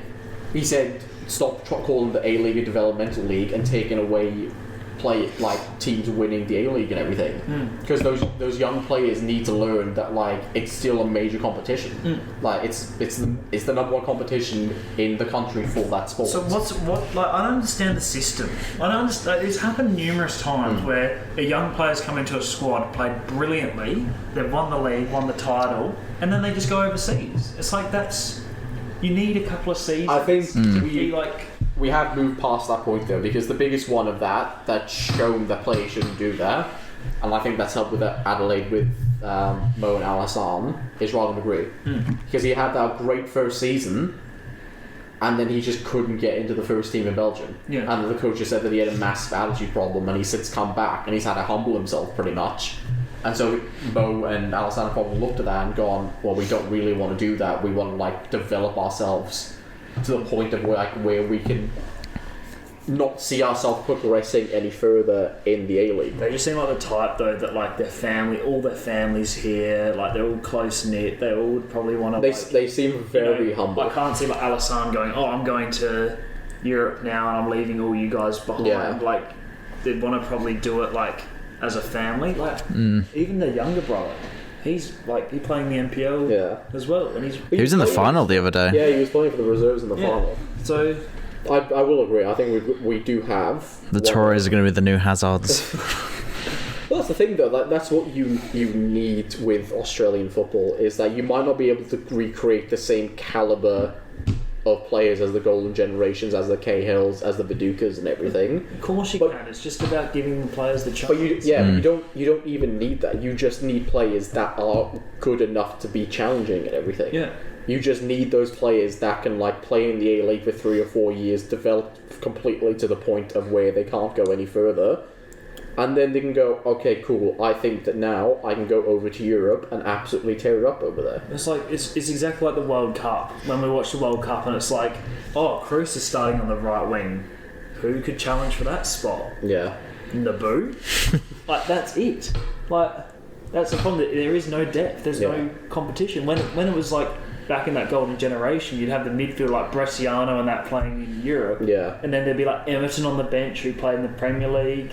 You know, Kalina on the bench. It's like there was hot competition. Whereas now, even like Aaron Moy, like he fell off a bit towards the end of his Prem time. Yeah. I think the issue with Moy is that He was good with He's not what good he with the was doing. Socceroos though, is he? He's not He's not. played that great for the Socceroos. But Brighton's manager just hates Australians. yeah, there's just something about the players in the national team. You can't really pick out the star player. It's genuinely concerning. There'll be no players in the Premier League. I don't reckon that. I can't remember the last time there was no Australians playing in the Premier League. I mean, there was the longest while though where it was just Schwarzer as the backup. So it has happened in the past, but the issue is that you look at the team from the last World Cup. Cahill was a part of that, but he wasn't the same player as what he was. So he was the star player, but that was just because of the legacy and everything built up. You can't pick out a star player from that current team, whereas you can look at the future teams and you can maybe go, these players could develop into great players. And there's still a lot of youth players that have gone overseas. Yeah. That are developing. Well, who's this? I can't remember his name. Herstich, and he played for Frankfurt last night in the Bundesliga. Young Australian player. 23. There's a lot of good young players just at those fringe clubs. Yeah. You look at Brandon Barella. That's where they need to be, I reckon. That's another one. How the fuck has Brandon Barella not been able to start for the Socceroos? The fact that they didn't put him over Cruz. Yeah. That's somebody that should have been starting over Cruz is Barella. So what are your thoughts, Aaron and Luke? Because I seem very interested in this Australian football. No, I'm just listening. Me too. We're not talking about Australian football yet. Oh, dang. Okay. What's your The thoughts? floor's open to you guys. Are you excited for the upcoming season? I am, but when you're talking about the Australian, I don't reckon we'll play in the next World Cup. I think we will because it's expanding the numbers. So I think there'll be probably, even if we did play average in qualifying, we should still get in. If we take the youth we have seriously, I think we could. I think we'll qualify because they're extending the amount of teams in the World Cup. That's the thing. It's going to be 48? 46 instead of 32. Something like that, yeah. Well, so in Qatar it's more, is it? No, Qatar's still the same. Oh, it's from 2026 And Qatar's in 2 years. 2 years. Yeah, Qualifiers next Sorry, year. not 2 years, That's what a year and a half. That's what we're saying. The Arab teams. No, exactly 2 years because it's November to December. Oh, they've changed it, haven't even they? If Yeah. you think about the last qualification, where we crawled over the line, we had to go through playoffs. We had to beat Honduras. Really? Australia has to. And that's the thing, the class acts in those kind of 4 games were Tim Cahill and Jednak. Yeah. Who's our Jednak? Well, that's the thing. We don't have that yet. We're in that weird period of where all the starting Socceroo players are too old and they shouldn't be in that squad anymore. It's like Moy. I don't think Moy has the desire to be a great player. He's too old. He just wants the money. He's too old at this point. And the young players, they haven't played for the national team yet. Yeah. They haven't played in those. Coronavirus. Well, that's the thing. You can't really get a lead in. All of our players now, they've gone too old from not having played for so long, and the youth players haven't had that experience because of the coronavirus and the pandemic. They're you might be right, we might not qualify for the next World Cup, but I think that might be better for Australia. Yeah, I think that's my shout. My big shout for the night is we won't qualify for the next World Cup. What about you? I feel like Aaron was keen on going to some A-League games, so what do you think about the A-League? Honestly, I have no predictions so far because there's quite a few new players, of course, but being a new team as well, I have no opinion so far. I'll wait to see what the first. It's not really a new team. There's a core still there at Adelaide United. It's. There's been a restructure with Adelaide United. I'm keen to see what they have to offer, but it's interesting. I don't really think there has been because Who are you most excited to see this season for us though? Mo Torre. Yeah, same. Not Alassane Mo. I want to see Mo Torre. Mo Bamba. You want to see the Tories. I got hose. I mean, You want to see them develop even better. Mrs. Mo Bamba, Alassane is going to be starting for us. I think he will with Lloris got now. Unless we bring a Meany in. It's like even a meanie, like it'd be an alright signing, but like once again, it's just like a. But that's what I mean. It's like you'll have to play Juric up top, and then you got the wingers. Well, you could either play Alisson on the wing. I'd play Motora on the wing instead. Yeah. The fact that he drives at defenders and tries to get in the box. But then that's like what I was saying though. You don't want to throw because he's still only 16. You don't want to throw him in the deep end that much too early, so that he spent the whole half of last season coming off the bench constantly. And that's what I want to continue seeing from him. Like, I would like to see him play. You know, even if he's maybe not like playing every game, No, but that's what I was gonna playing say. I'd like at to least see him- 50% of the games from the start. Start some games like, and come I'm off the bench. saying, even start and play 60 minutes and get someone. Yeah. Bring someone else. I don't want it to be one of those things where we're playing him so much that he just burns out and he hits his But it's peak not. That's the way good thing too about the early. A-League is that it doesn't. The fixtures don't really clog up. It's just like once a week. Like it's enough quite time to it's quite replenish. it's Well, quite manageable. this season I guess pretty clogged up towards April. Well, I suppose it's not as clogged up as say Premier League that's is. what I'm trying to say. You know, there's 16-year-olds playing in Europe that play every game. So. Ladies and gentlemen, And it's live on EA Sports. we had some technical difficulties, unfortunately. That's the second time we've had some technical difficulties. After it sounded like like I was calling from Nigeria last week in that podcast. But we've spoken about the football for so long. Oh, we're gonna do can we just do a quick prediction of the A-League? Who do you think's up and about to challenge in the top 6? I think That is a tough question because I feel like it could be anyone. Is the issue. All right, let's rule teams out. Newcastle? No. Newcastle, Mariners. No. Brisbane. So Mariners are getting that Costa Rican international, apparently. That striker from the World Cup. I still don't. Still, they're not going to make it. Still not good enough, I don't think. MacArthur, I find it hard. They do have a good squad though. It's just a matter of how well they're going to play in their first season. Yeah. I just rule them just out the top 6. There's 12 teams now, 12 isn't there? teams. Gee whiz. So you got to rule 6 We're going up in the other world, teams aren't we? out. For me, I think it could be Melbourne City this year. I haven't heard a lot about Perth Glory. I think the teams. Tight. Like that's what I like about it. It's Well, that's why it's going to be so good. Is that it's going to be so open. I think the only teams you can say for certain at this point that will make it into the top 6, you'd be looking at Sydney because they've always done well and they've pretty much got the exact same squad minus a few players. City as well. Yeah.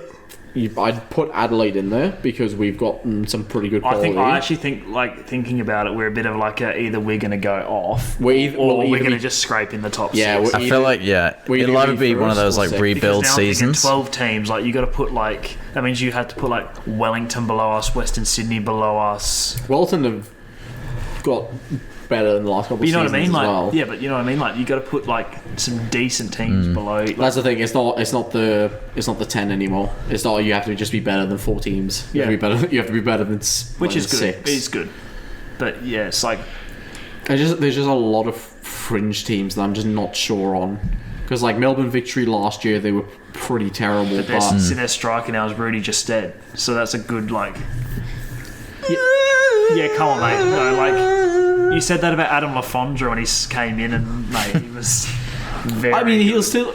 The thing is, though, Lafondra tore up in the championship and everything. He was great for Cardiff. I just thought he was past it, but he proved me wrong. Justine has never been a standout player at any club he's been to. He wasn't good at Cardiff. He was patchy at best at Middlesbrough. He was patchy at best again at Blackburn. So it's just one of those things. I feel Victory could make it. Again, just comes down to how well are they going to mesh together.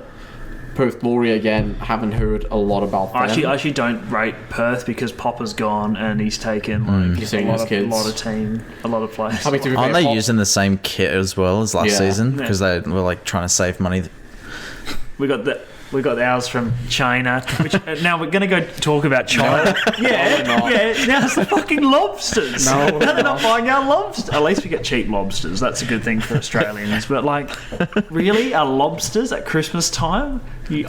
I'm not. No heart. Like no heart. Leave the Chinese alone. What do you mean? Leave us alone. Leave those poor commies alone. Just go, stop fucking killing our whales. But yeah, to answer to do the predictions, I think it's too open to call. Who wins the A-League? For me, Anybody. Melbourne City. I reckon Melbourne City. I would say put Melbourne at the They've got Jamie front of it. McLaren up top. Like, they've still got a very decent. I feel like they've got the money to invest this season, whereas a lot of clubs I don't think have as much as they usually have to I invest. just think the thing is they'll probably win the plate. Like they'll probably finish first. But then when you get to the playoffs, Got to consider they made the grand final yeah, last season. So My big shout is Wellington will be the best team in New Zealand this season. you can see Luke's very into it. Oh yeah, Yeah, very into the A-League. not really. You're not a Euro snob at all. No, absolutely not. No, I love watching. Aaron's very into it as well. As you I love watching slow football as opposed to the best football leagues in the world. How If you dare think I? the A-League's slow, then you clearly don't watch any A-League. You don't watch League Two. Yeah. Alright. Great stuff, that. Now, I think this is the most important topic of the night. The Affle. It's 4 p.m. chocolates. Aiden, there was a bit of excitement over the weekend. Can you tell us Absolutely. a bit about 4 p.m. Wait, chocolates? so who went? Huh? Who went to the market to support her? bro, it was a fucking market. What do you Some think I'm of us gonna do work on weekends. Some Yeah. of us work as well. on the weekend? On weekends. Yeah, man, I was in the city working my fucking ass off to buy presents. When you go on the Sunday? Huh? When you go on the Sunday? Didn't want to. Because I had work and then I went home. Yeah, you go on your lunch break, mate. Yeah, you're in the city, Luke. I What's can't- your excuse? I can't walk out of my workplace for certain reasons. Because I have a fucking gun on my head. Whoa. That's what you call a subtle flex, right? Anyway, 4 p.m. chocolates. You were at the markets, weren't you? Absolutely. How'd that go? First day was pretty good. Sold lots of top. chocolates. Second day, not as good. Everything melted. Oh, But still sold quite a few oh, chocolates. that's good. So there was a lot of. It was the fans coming down, the fans of the Absolutely. Shedcast. Yeah. Yeah. All using code Shedcast for 0% off. Absolutely nothing off. Yeah. Did we get any mentions at the Absolutely not. Next weekend we're actually doing a live stream from the markets, aren't we? Yeah, so we're going to actually be where those markets were watching Yep. the first game of the A-League on Sunday. So So Come on, be there. you're not going to be there Sunday. I got work. some of us work, mate. On Plastic. Get better work. I'll try and stop the shift. I'm sorry.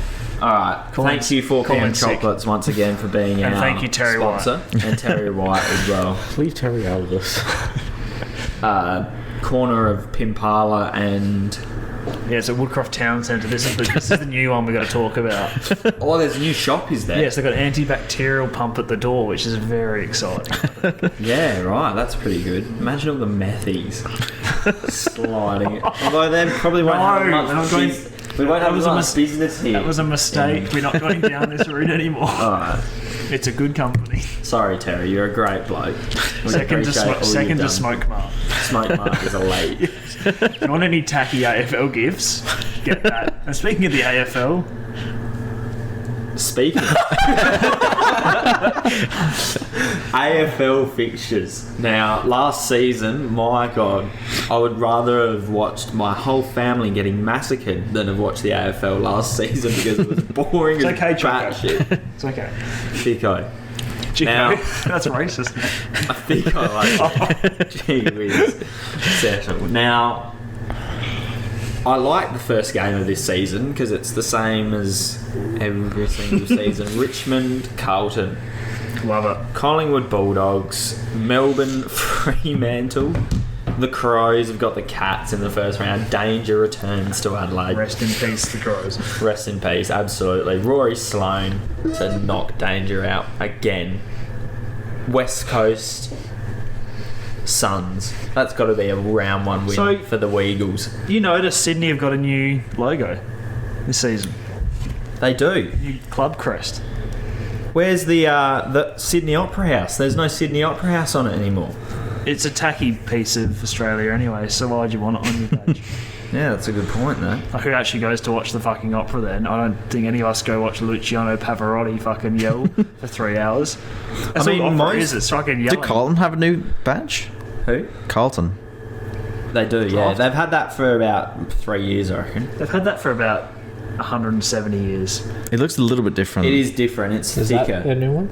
That's Sydney's new one, yeah. Thicker. The only teams in the AFL that don't than a have Snicker. modernised logos are St Kilda and Essendon. The rest of them are all new in some way, shape or form. Boys question, who has the best logo in the AFL? I mean, you look, some of those are pretty stylish. Yeah, I'll be honest with you. I think GWS has the best logo.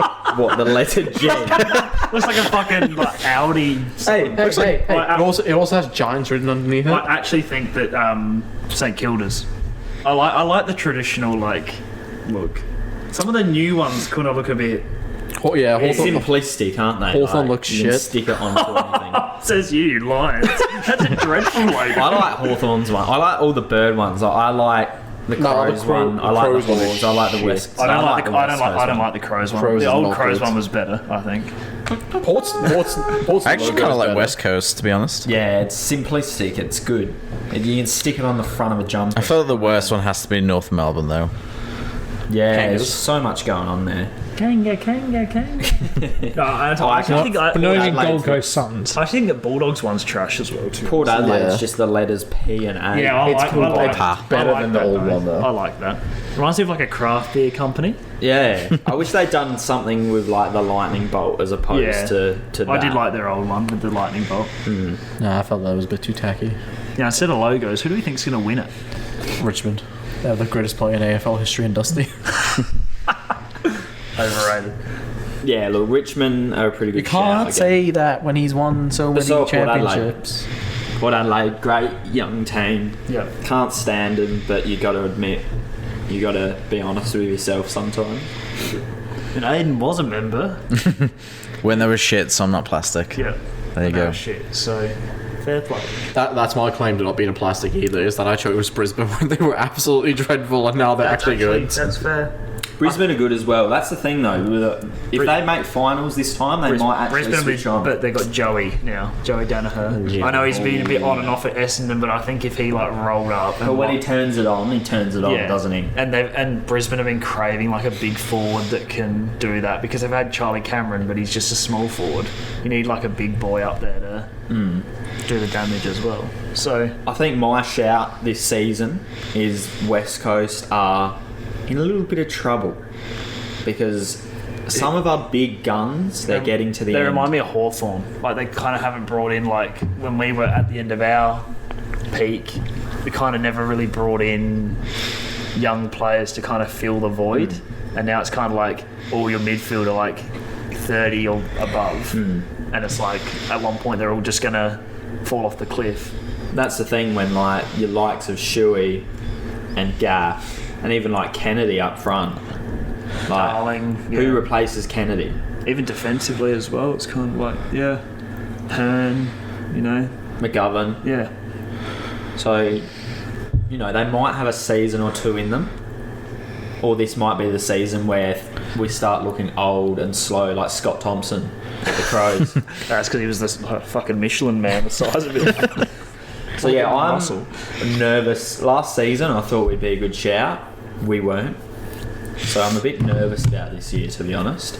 As a Hawthorn fan, top 8, I'd be happy if we made the top 8 Yeah. with our team. It's not. I'm not expecting a lot, but I think Clarko can maybe coach them into the top 8. Look at all the boys on their phones while we're doing a fucking podcast. I've got the. I'm trying to decide who. Fixtures up. Cameron's, Who, yeah, but Cameron's on Tinder. Fucking, See, I haven't looked. I haven't sort of. Fixtures and stuff like that. Yeah, I haven't done my research on the AFL gonna as spoil much, that. but Were you on Sport Bible? Yeah, I was actually. Did you know that Cristiano Ronaldo has never scored against Fenerbahce? Oh shit! He never scored against Adelaide. Yeah. I have no opinion on the prediction so far. Yeah. I can't. Oh, it's too hard Just to call. admit that you don't watch AFL. It's too hard to call. I don't enjoy as much as I used to, but It's okay. You don't have. I do like watching some of the big games. I'll do what I do every year and say that I'm gonna watch more AFL games, and I'll watch 2 Brisbane ones, and then I'll be like, yeah, we're in the finals. Yeah. Yeah, I think Richmond are the biggest shout for me. Geelong? Yeah, I think the Cats will be up there as well, but they're... Do it again. Mate, we haven't even had the big discussion yet. We'll get to it. Now, it's coming, bitch. It's fucking... Put your seatbelt on, stirred the son. pot there, didn't he? Alright, let's... You know what? The AFL will come even further. Who fucking cares? Luke has 5 big questions. And he's going to ask them tonight. You can see how Aaron looks more sprightly because he didn't actually stay up and watch his team play. Everyone else did. Okay, look at the fucking bunda on Luke. The pass, yeah. No. He's like, you what, He mate? actually looks like James Charles a bit. Hey, Where's Boris Johnson?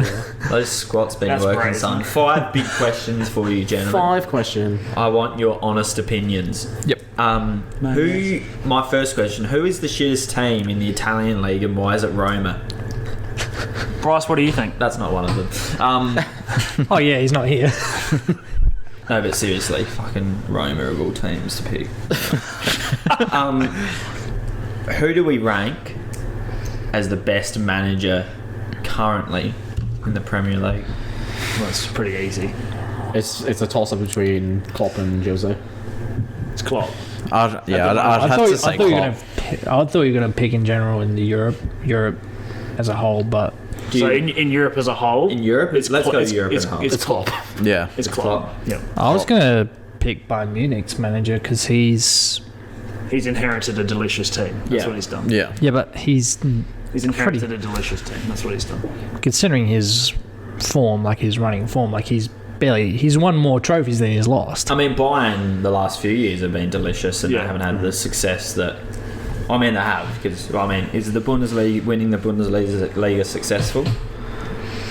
I mean, to be fair, like Bayern Munich weren't exactly as good as what they were when he took charge. Oh, yeah. And then all of a sudden he steps in, and then He's all made of a them sudden much better. he's made them a agree lot with that. better. Still, Yeah. you had a pretty. When you look at like to walk, the team Klopp had yeah. to now, Yeah. Yeah, I think agree. if you look at the Prem, it's close between Jose and Klopp, but you'd give it a Klopp more. Yeah. Easy question. Next question. Need to come Okay, with some better. fucking- Need to come with some better heat, mate. Come on. Next question. I forgot what my next question. I should probably read my next question. I'm Sorry, waiting for no, this it big discussion. Who wins a 2-legged Champions League tie? The invincible Arsenals or the 100-point City? Is that fucking big enough for you? Well, Wait. Is it with the same manager? Yeah, like the Well, it's supposed to be the same manager. What? I mean, it's no, not fucking Mikel Arteta. Mikel Arteta's invincibles versus fucking whoever else is I managing can't remember City. who was in each of those squads. I Because in the think- Invincible one, you've got Ashley Cole, Sol Campbell, Burkamp, Vieira, Henry, Perez, Lehman in goals, and then that City squad, you've got Aguero, Sterling, Sterling, Sterling, Sane, Sane. De Bruyne, Silva. Who's the goalkeeper? Was it Company, Edison? Edison. Company, Laporte. Yeah. I think it's Arsenal's Invincibles. I think it's City. Because in their invincible seat, yeah, they're invincible, but they drew a lot of games, and I think the fact that Yeah, can I say a draw? so I think City. No, 0-0. I think No, because it's No, because a 2-legged Champions League tie. Champions League, so but I someone's think- got to win. Yeah, but I think like everyone looks at the Invincibles because it was so like 15 years ago and like idolise it. It's exactly like what we were saying last week, where City that happened 2 years ago, and everyone just doesn't think of it as a big achievement really until you're 20 years down the line. And everyone goes, "Holy shit! They had 100 points and they scored over 100 goals." Plus, I feel like the Premier League's more competitive now than it was back then. Because I Yeah. feel like That was probably before Chelsea were like Before they injected the oil money. pretty much. Isn't it that Chelsea, although Arsenal went 49 unbeaten, Chelsea have a longer unbeaten streak, but haven't. I think so, but I think But it's the thing is, if you look, I'm not sure if someone's got it. If you look at the Invincible season, they drew a shit ton of games. Yeah, I think it was like 12. I'm They pretty drew sure like 12. I'm pretty sure they got in points in the 70s or something like that. Yeah. So, I think it would be City. yeah, so City. I think our attacking prowess and the fact that they were slapping in, like literally every week, they were slapping in 5 goals against teams. I need to see who was in City, each of the squads. So I just think that they'd have been too quick. And City on penalties. Aguero to score a bicycle penalty kick. Aguero to score in the 93rd minute. Yeah. Down Because I feel like back then, Arsenal's only main rival would have been Man United. Yeah. Whereas now you've got like Premier League. Liverpool in that season. You had Liverpool, Chelsea, Nah, Man let's just United, talk I about guess. it. Yeah. Tottenham, Nice place. I don't know, I Leicester. want to see who was in the squad. Yeah, I think That that they've all had to City beat. team, there's just something about them. You're like, oh, We we're were playing just- City this it week. was just we're gonna literally get like- fucking smashed. But it was literally like you could just go into every game and just be like, we're going to win that 4-0 like, against anyone. Like it was just. So. Next big question. Yeah, they scored 90 points. Arsenal. Yep. Okay, well, it's still a better point. That's pretty big. But still, It's a massive Then it was Chelsea was 79, then Man United was 75. long schlong. like let's be honest here. If you're an invincible team, you probably think you'd be winning the title by more than 11 points. But really, I don't know. I just feel like I reckon the points tally between Liverpool and Man City they'll be considered by a very competitive. but that's like I think that's Result. such an. I don't think that will happen again for another 100 years. Well, that's the thing, because No, how many honestly, points did Liverpool get that season? They got- 97, wasn't it? 97. Like, We just got 98. imagine getting 97 points and not don't winning The win the league. third highest points total in the league's history, and not winning the title. That's insane. What a season that was. Next question. Next question. Well, I mean, we've already discussed this, but let's just get like a name and that's it. We don't need to fucking go into it again.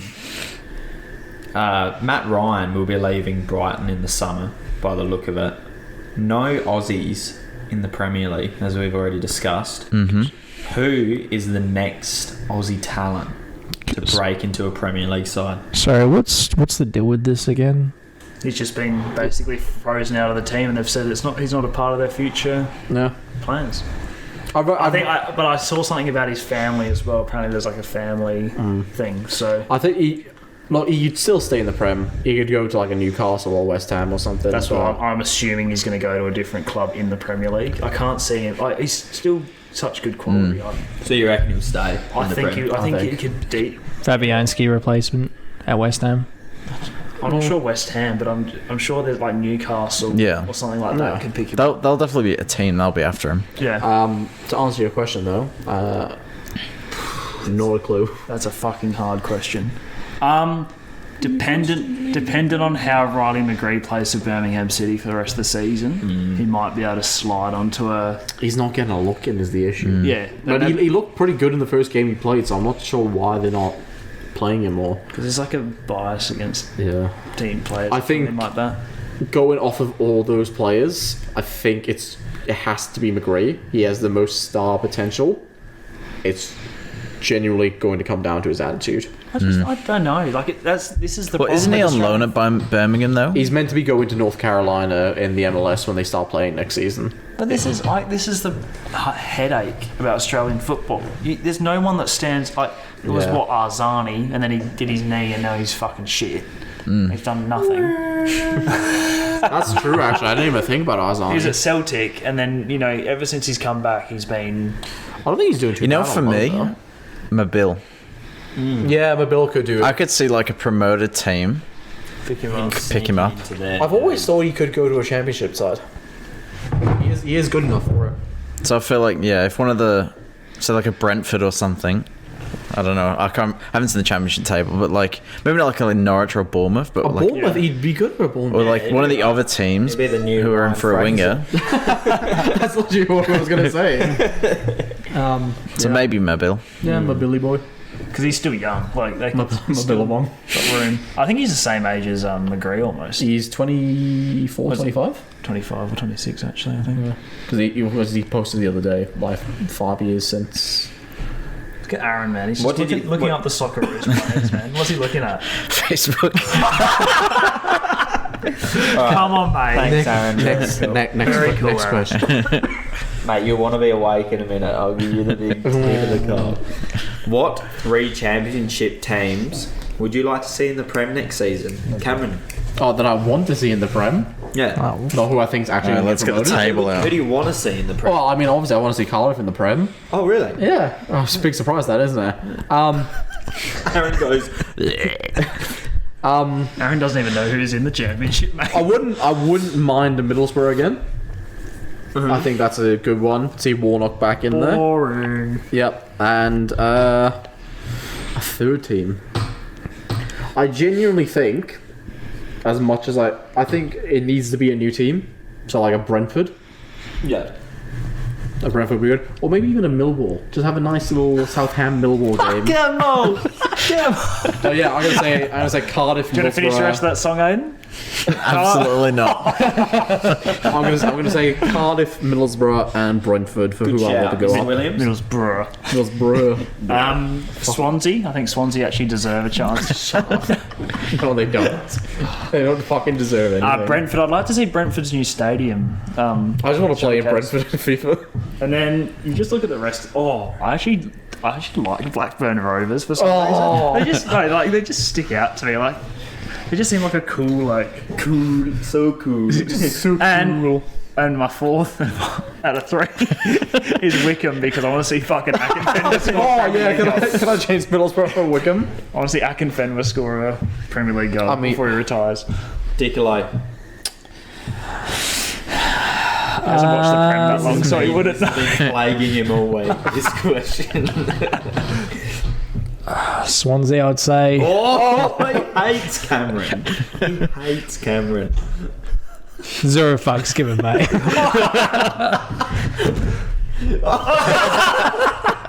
He's not even doing the right fingers either. That's the funny part. He's been watching too much Brett. He's so paid it's out the gang song. Um, Cameron goes, I'm going to buy you a gift, and Aaron takes the He goes, piss out. hey, fuck Cameron for having fun with the boys. You look hot in that I think- photo as well. I'm always hot now. Pop smoke shit. It's my crippling depression. Bournemouth, I think, and I think Brentford. Yeah. Yeah, that's a good shout. What? Mr. Mansell. I think I'm going to have to go with Reading, Ready. Blackburn, I'm gay. You can't say that. Say Birmingham. Blackburn, Oh. and Birmingham. Birmingham. Yep. Holy fuck. Mark Schwarzer to come out of fucking retirement. Villa v Birmingham, mate. The Prem. That would be Oh, gee whizzle. I feel like that's like when the Prem was good in like 09, You need, like- 10. you need, and you had like Millwall, Blackburn and Prem, Birmingham. You know who you need back in the Premier League, even though it's not going to fucking happen? Bolton. Sunderland. Prime Bolton in the Premier League when they were like top 10. And they had Heskey. Bolton versus Wigan on a Oh. Sunday night. What a Prem day that was. Wigan, actually. Oh, what a team. Just for all 3 viewers out there, I'd say I'd like Forest in there, Blackburn in there, and Bournemouth. I like Bournemouth. I'd be happy to have them back. Now they don't have Callum Wilson. They're a cool. It's like they were a cool story, but when they got relegated, it was like, yeah, It's been coming. it's been coming now. They deserved it. Callum Wilson deserved it for that handball goal. You fucking scumbag. I would never put you in my fantasy team no matter how well you're playing. Price is really good as well. Anyway, Next question. gentlemen. Look at him on Facebook again. He's phone addiction. I was looking at the other leagues, like League 1, League 2. Saw this now. Aiden, how long have we been going for? Probably about 2 hours and 15 minutes. So. Oh, God. Gentlemen, it's 11:08 at night. You're not even ready for this next question. Aaron Nicola. Fuck's sake. Cameron Hughesy Hughes. Oh, it's discussion time because there's a team that sits 3rd place at the moment on the Premier League table with a game in hand. They are just 6 points off of top place, and that team is Manchester United. They are in the hunt, Diccolo, for a Premier League title. Yet the man to my left here has been calling their manager a fraud for the last 3 podcast episodes. So Aaron Niccolo, is he a fraud? Talk to us. Tell us Can I ask you a question? Here we go. This is what I want to take. Not last season, the season before when you were relegated. Yeah. Yes. To be fair, at least he grew up in the town that, like, of the team. No, I want to know what the question is because we didn't. We didn't. Is that have manager who was in charge, is he a fraud? Neil Warnock? Yes. How can you compare United and Cardiff? No, I'm talking. I'm speaking A on. few seasons ago when you were... I'm speaking on behalf of the fact that it's the Cardiff manager. He Yeah. would be held accountable Yes. based on what you perceive as Ole Gunnar Solskjaer being relegated. Yes. Is he a fraud? Like, not Ole Gunnar Solskjaer, that manager I just mentioned. No, because if you look at Neil Warnock's track record, who's been promoted the most times of any manager in English Premier League history. Wait, wasn't... Correct me if I'm wrong. Ollie was at Cardiff, wasn't it? No, not Not last time we- when that Cardiff wasn't got like relegated. Neil Warnock. The first time we got relegated was Ole, and then he almost got us relegated out of the championship. Wait, Ollie got you relegated out of the Premier And then League. almost out of the championship. Why do you Why do you hate him? Why do you think I hate him so much? Right. Because I have first-hand That's experience only of tweets, this man's fraudulence. To answer your question as well, though, he's not a fraud because I'm fairly sure Cardiff beat Manchester United on the last day of that season. So, did you survive? No. You can't compare Cardiff and Manchester United. I'm not comparing Man United. I'm speaking on behalf of the managers. Cardiff got relegated as if it's like a shock they got relegated. Bruh, if we had the transfer budget of Manchester United and we still got relegated, yes, that manager is a fraud. Their fucking strike, their record signing died. Literally died. You can't compare our seasons when we had Yannick Bolasie as our starting striker because of it. And you were playing Lukaku and Rashford and Pogba. Right, your record transfer signing was worth more than our club. I'm fairly sure that's... I think we're only... Maybe not. But it's almost... I've got to look how much Cardiff is worth now. Because...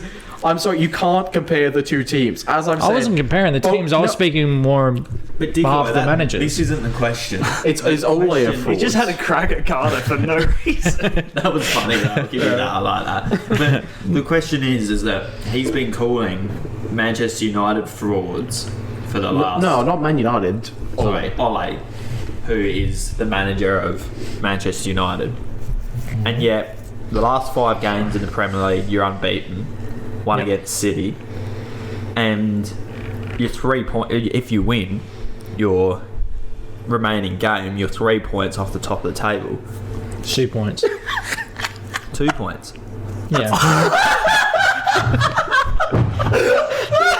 You're 2 points off the top of the table. So surely this gives you ammo to say to someone like Cameron, well, he's not a fraud. Do you think Ollie's a fraud? I don't know if that's the value or not, but that's pretty funny if that's true. I wouldn't necessarily think he's a fraud in general. I think it's just the fact that, he was given a position where he wasn't able to achieve what he wanted. He was still relatively new as a manager when he started. Where? Ole Gunnar Solskjaer. But where? He's relatively new where? At United? No, when he was at Cardiff. No, but We're talking about United, man. it's the United. We're talking about United. Is he a fraud right here, right now? No. No. But Cameron's saying that he is a fraud. So explain to us why he's not a fraud. He currently refers to him as a fraud because of what he did to Cardiff. And no, because also what he's doing at United, because that team with that squad, you should not be relying on luck and penalties to win you games. You should not be getting knocked out of the Champions League. You should be competing for the Champions League. With those players, you should be competing at the very minimum. Jose, with a lesser squad, as I've already said, did more with that United team than Ole is doing. He Okay. didn't watch when Jose played. Oh, sorry. But explain to me then how isn't he a fraud? Because he was a part of the club's history. What? That doesn't make. I'm not talking about his. What in particular you're talking about him? His Like, managerial, right here, right now, this season, not to do with his playing career. He got right this season. the job on a technicality. He had the From a club legend, easiest. you reckon? He had the easiest run of games when he took over as interim manager. Of course, you're going to get the job when your first game is against Cardiff and you can beat us 5-0. Anybody can do that.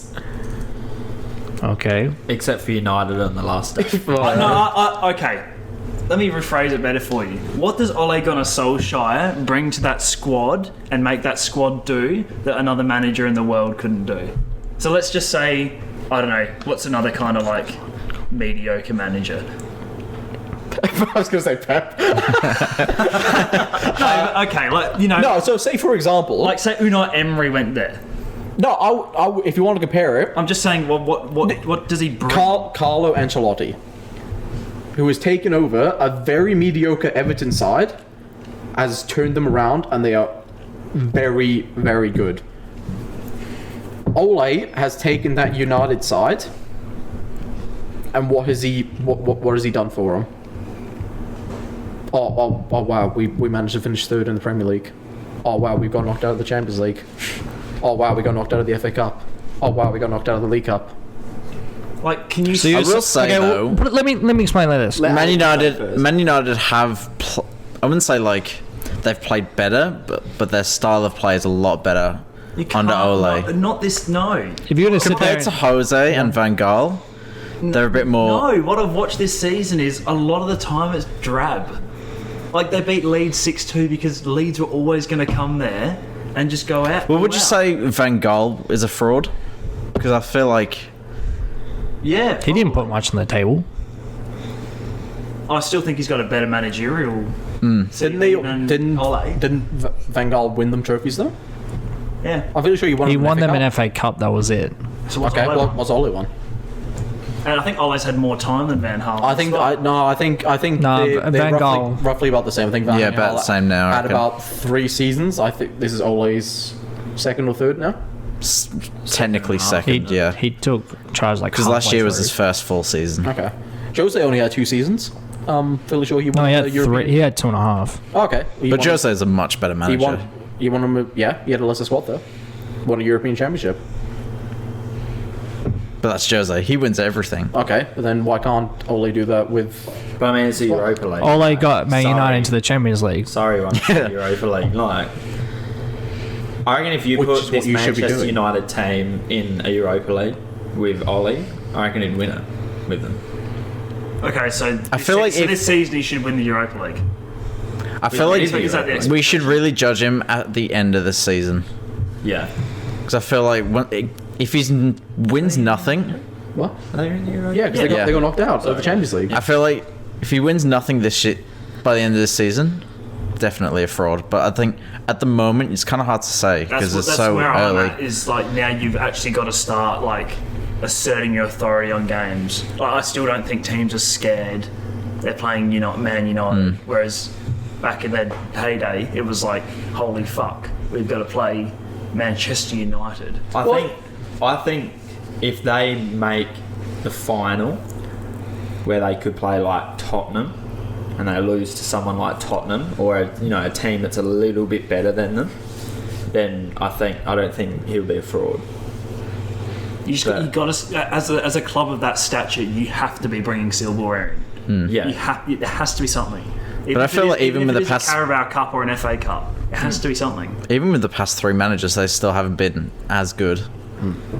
So I feel at the end of the season, we'll be able to sort of judge Ole a bit more. It's just like they're settling for mediocrity, like in terms of their. That's the thing. But I don't think any of the big teams have sort of been- Good. Yeah, but Like- this is the thing. Everyone's like, "Wow, they finished third, but they got in on the final day by beating another club out, and then another club results going. But no one would have predicted that we would make it into the Champions League position mid-table, like mid-season. But do you not feel a bit sad that that's like a celebration that you just scraped into the top 4 on the final day of the season? So I think for now, yeah. I think for who they're up against, like at that Man City and those Liverpool teams, to finish third. Okay, so say those two are ahead of everyone. Yeah. I still think United's squad's best of the rest. In that last season, their squad was best of the rest. Yeah. Just by far. Just looking at what Jose won while at United. So you're saying, Ole's are a fraud because he got them to the Champions League. Mourinho won the Europa League 2016-17. Then he took them to second the season after. What's the highest that Ole has finished? Third. Okay. So how can you not say that he's not a fraud? What So he's if he doing? finished second, what would you say? Is he still a fraud? He's putting them on par with Mourinho. Then I would say that they're getting better, but they've not been getting better since he's been there. Yes, but the problem with Mourinho as well is that he was trying to clear out a squad that he didn't want anymore. He wanted to replace players, but he couldn't. He wanted to sign new defenders, but he wasn't able to because the board wouldn't support him. Yeah. Yes, And then that's unfortunately that's the club's fault. That's not Mourinho's fault. And unfortunately, he's the one that got fired. It's like saying when Klopp took charge of the team, he saw a team which was incapable of success. So he cleared out what he didn't want. It took him 4 years to finally get somewhere. So that's United's fault. That's not Mourinho's fault. When you're a manager and you get put into a job position, you're responsible to recreate a new team. But in order to do that, you need to clear out the lightweight, which isn't necessary anymore. Look at Guardiola, his first season. Yeah, okay. You're going off topic. You're going. Let me explain. Let me try to explain it to you. I'm not going off. Let me explain. Let me try and explain it like this. Okay. Look at this season. We had all these transfer rumors of us signing players, but yet we had nothing happen. That's usual. Yes. You look at Chelsea. It was like, I remember Ferdinand was making a point of this. You hear a transfer rumor about Chelsea, about Werner or freaking Havertz or Thiago Silva or Mendy or... That's so different. Let me finish, Ken. You're asking me a question. Let me explain it to you. So different though, man. United and Chelsea are so... Let me finish. Any transfer rumor that occurred with Chelsea, for example, happened for a short period of time, signed. Next one, same thing again. It constantly happened. We had a whole transfer window where we were trying to get a player, but because the price tag was too great, considering we're in a pandemic where money is very tight. You're United, mate. Are you telling me you are the richest? You're either the richest or the second richest club. Why did Real Madrid not sign anyone? They're one of the biggest because Chelsea signed $250 million worth of. Yeah, but they don't count because. You want to know? To be fair, you were banned from a transfer window for a year and a half. City brought in $100 million worth of players. You sold Sane for what, $60 million? So, David Silva. Technically, you only spent $40 million. So what? So you're incapable of making any signings, even though you're the richest club in the world. But then also with that, Who spent more? Okay, besides Chelsea, who spent big? I don't count Chelsea because they were banned for a year and a half. When you have a year and a half of a let me finish. When you have a year and a half where you can't invest any money in buying anybody, you're gonna put it aside and put it towards when you can finally do it. What are you on about? We're talking about managers. And there are positions at the club which are still trying to be addressed and fixed. You might think. Oh, just settle down. You mate. might think because you keep interrupting me because I'm trying to explain. You keep interrupting me. We're allowed to have a discussion. Yes, but you raise your fucking. I'm trying to make my point. I'm trying to make my point. Any manager, it doesn't matter who it is. When you try to put a team together, you need every position addressed. It doesn't matter if that player is deemed good enough from a previous manager. If you don't deem him necessary for what you need, you're going to get rid of him. Look at Guardiola. He signed some players, but he unfortunately finished third in his first season because he had a defense which was lacking.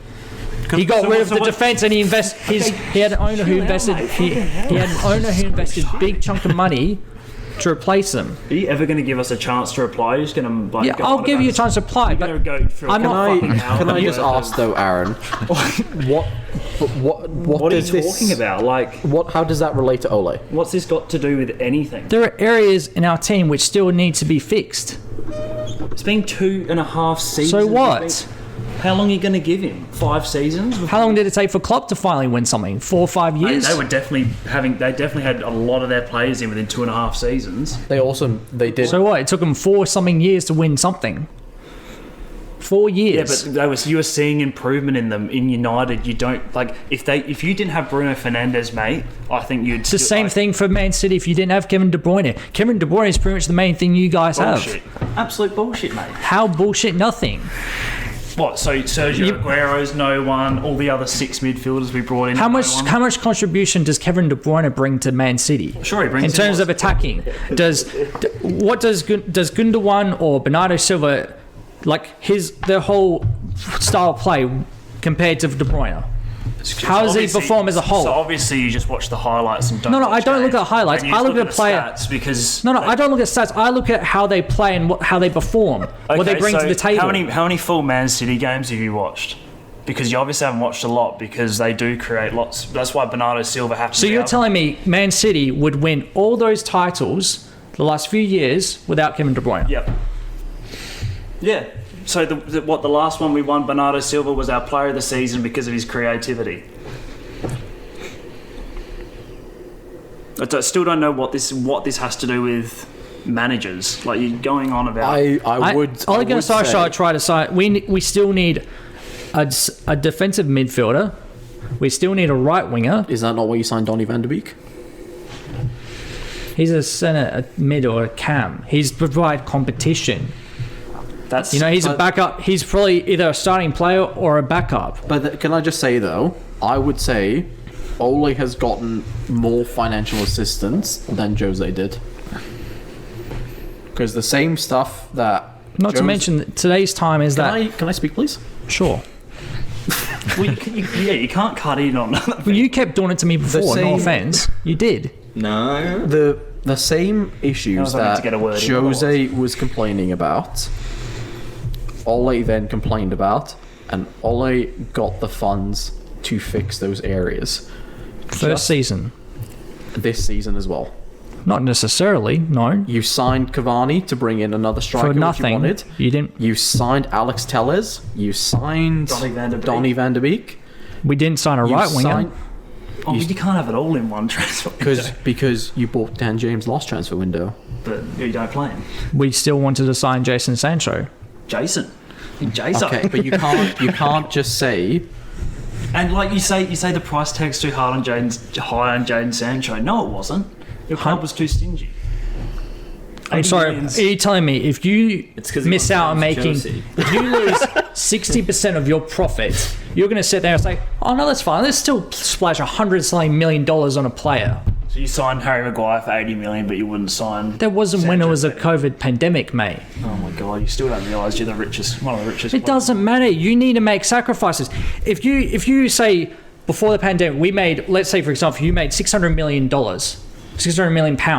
I don't know if that's before or after taxes. I don't know what it is. Not fucking David Koch. Like, Hang on a sec. We're not going into. If you owned a business, it doesn't matter. If you are making 60% less than what you made the previous season, are you going to make cutbacks or not? Okay, so sorry, listeners. To summarise, but let me finish. Let me finish. No, you just paused, mate. I had to take a breath for a sec. Oh, let me finish. Because all you do is fucking. Especially when you don't know the financial situation, how it is long term, because you don't know if fans will be out of 10 games or whatnot. You belong at the fucking pancake kitchen. I don't. Waffle, man. Can I just say? So you're saying you can't do it with the pandemic and everything because it's affected the club budgets and everything.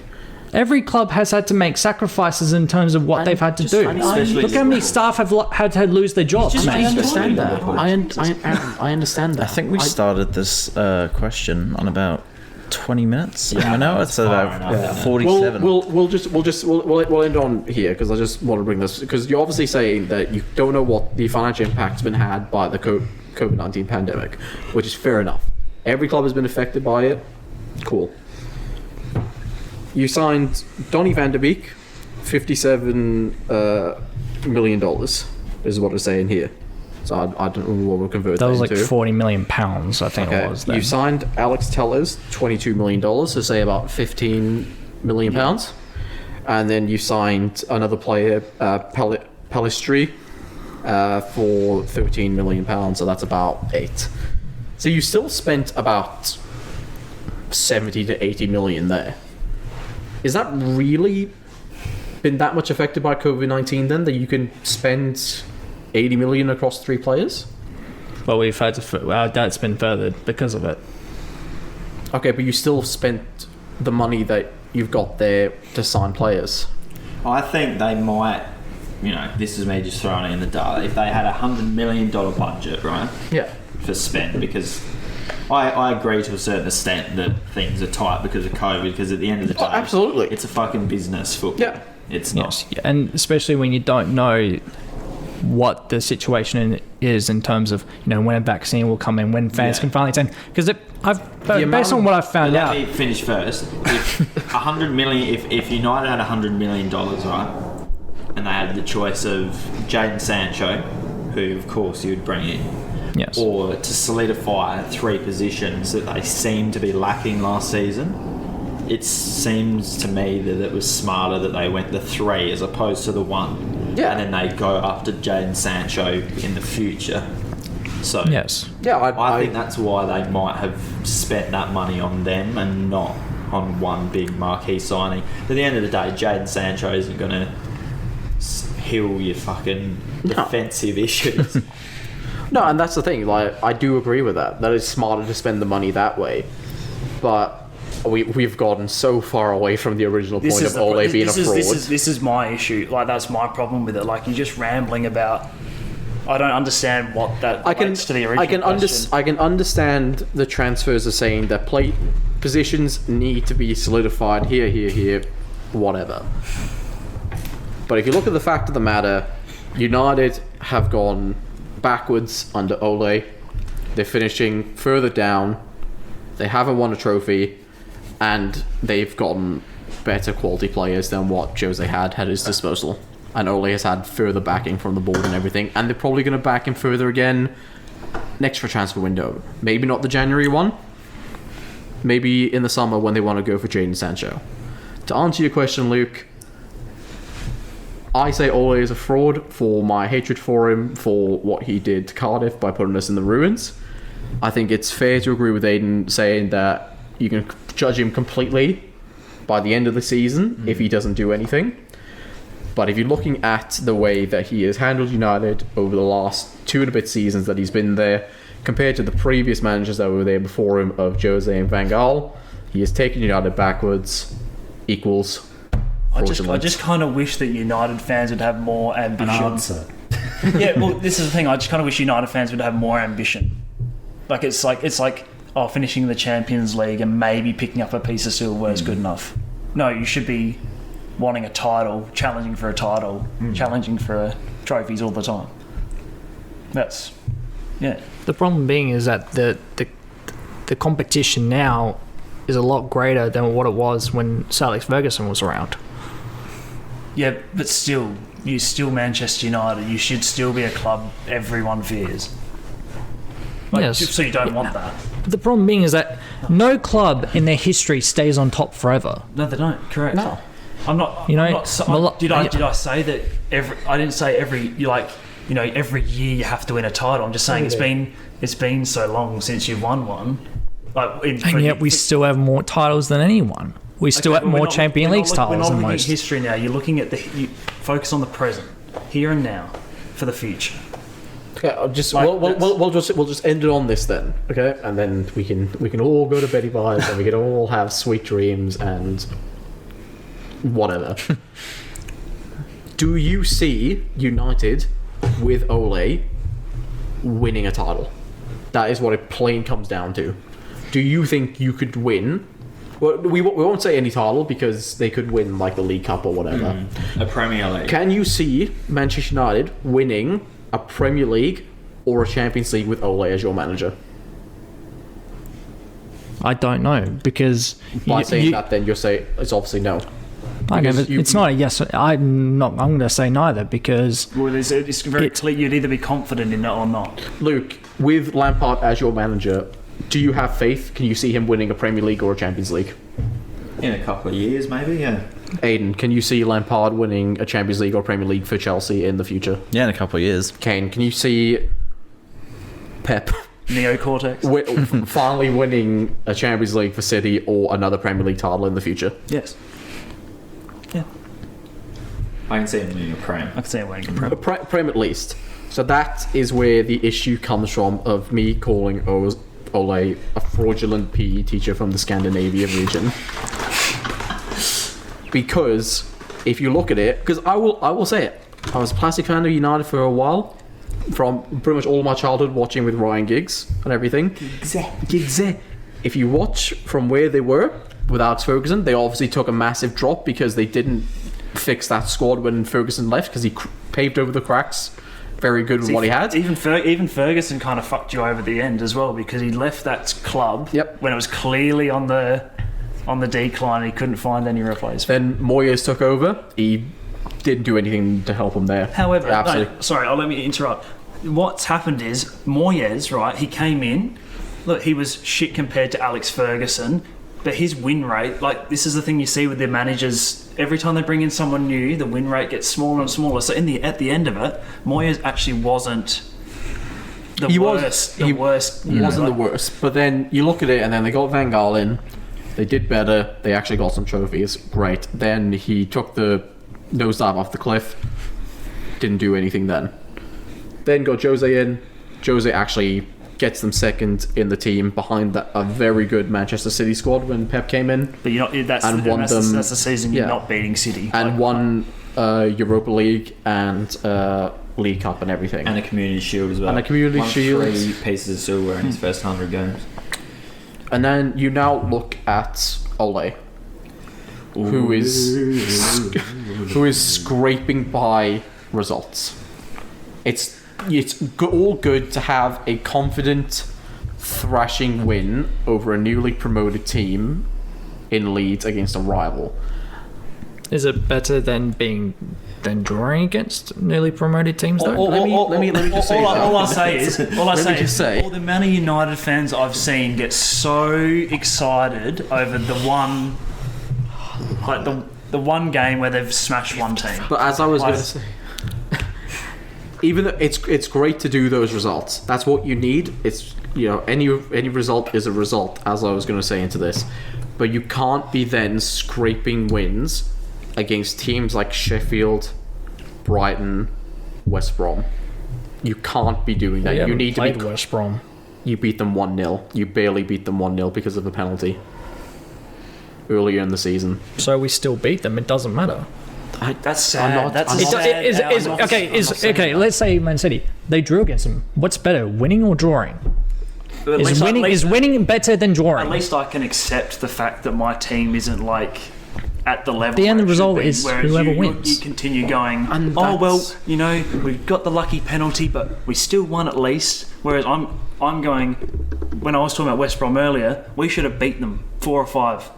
But you didn't. Yeah, but the point being you didn't. It's your expectation of your team.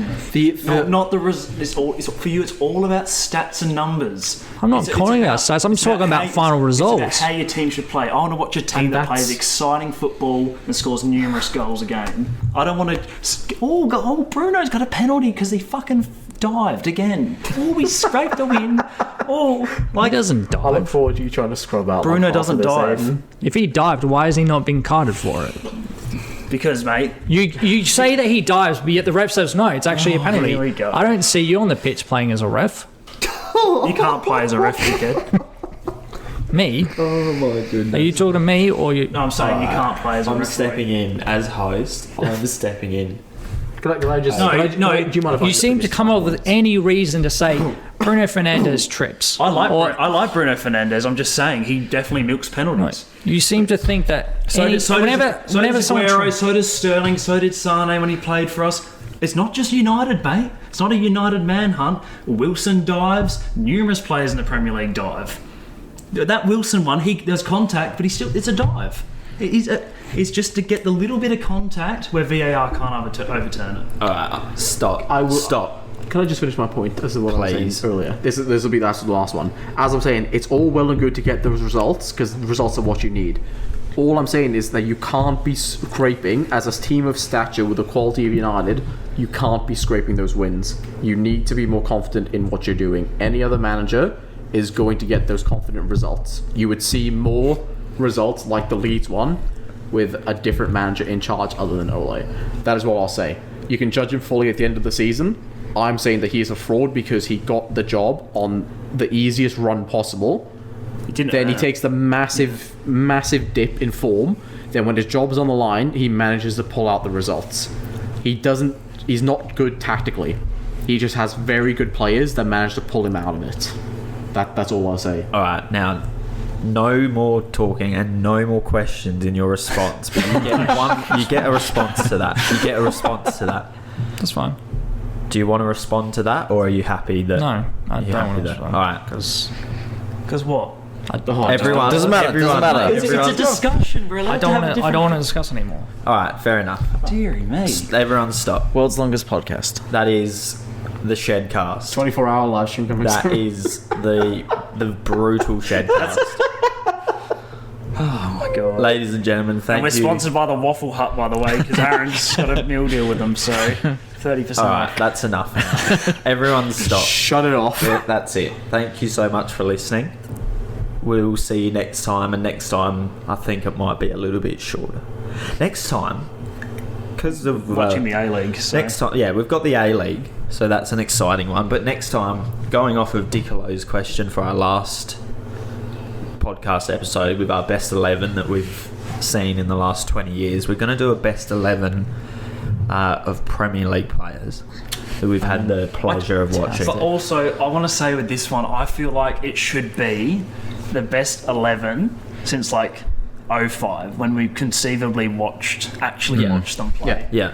So Best 11 I think- that you've had the pleasure of watching. I think it's like maybe like players like Henry just can scrape into that barrier, but like I think as you watched them.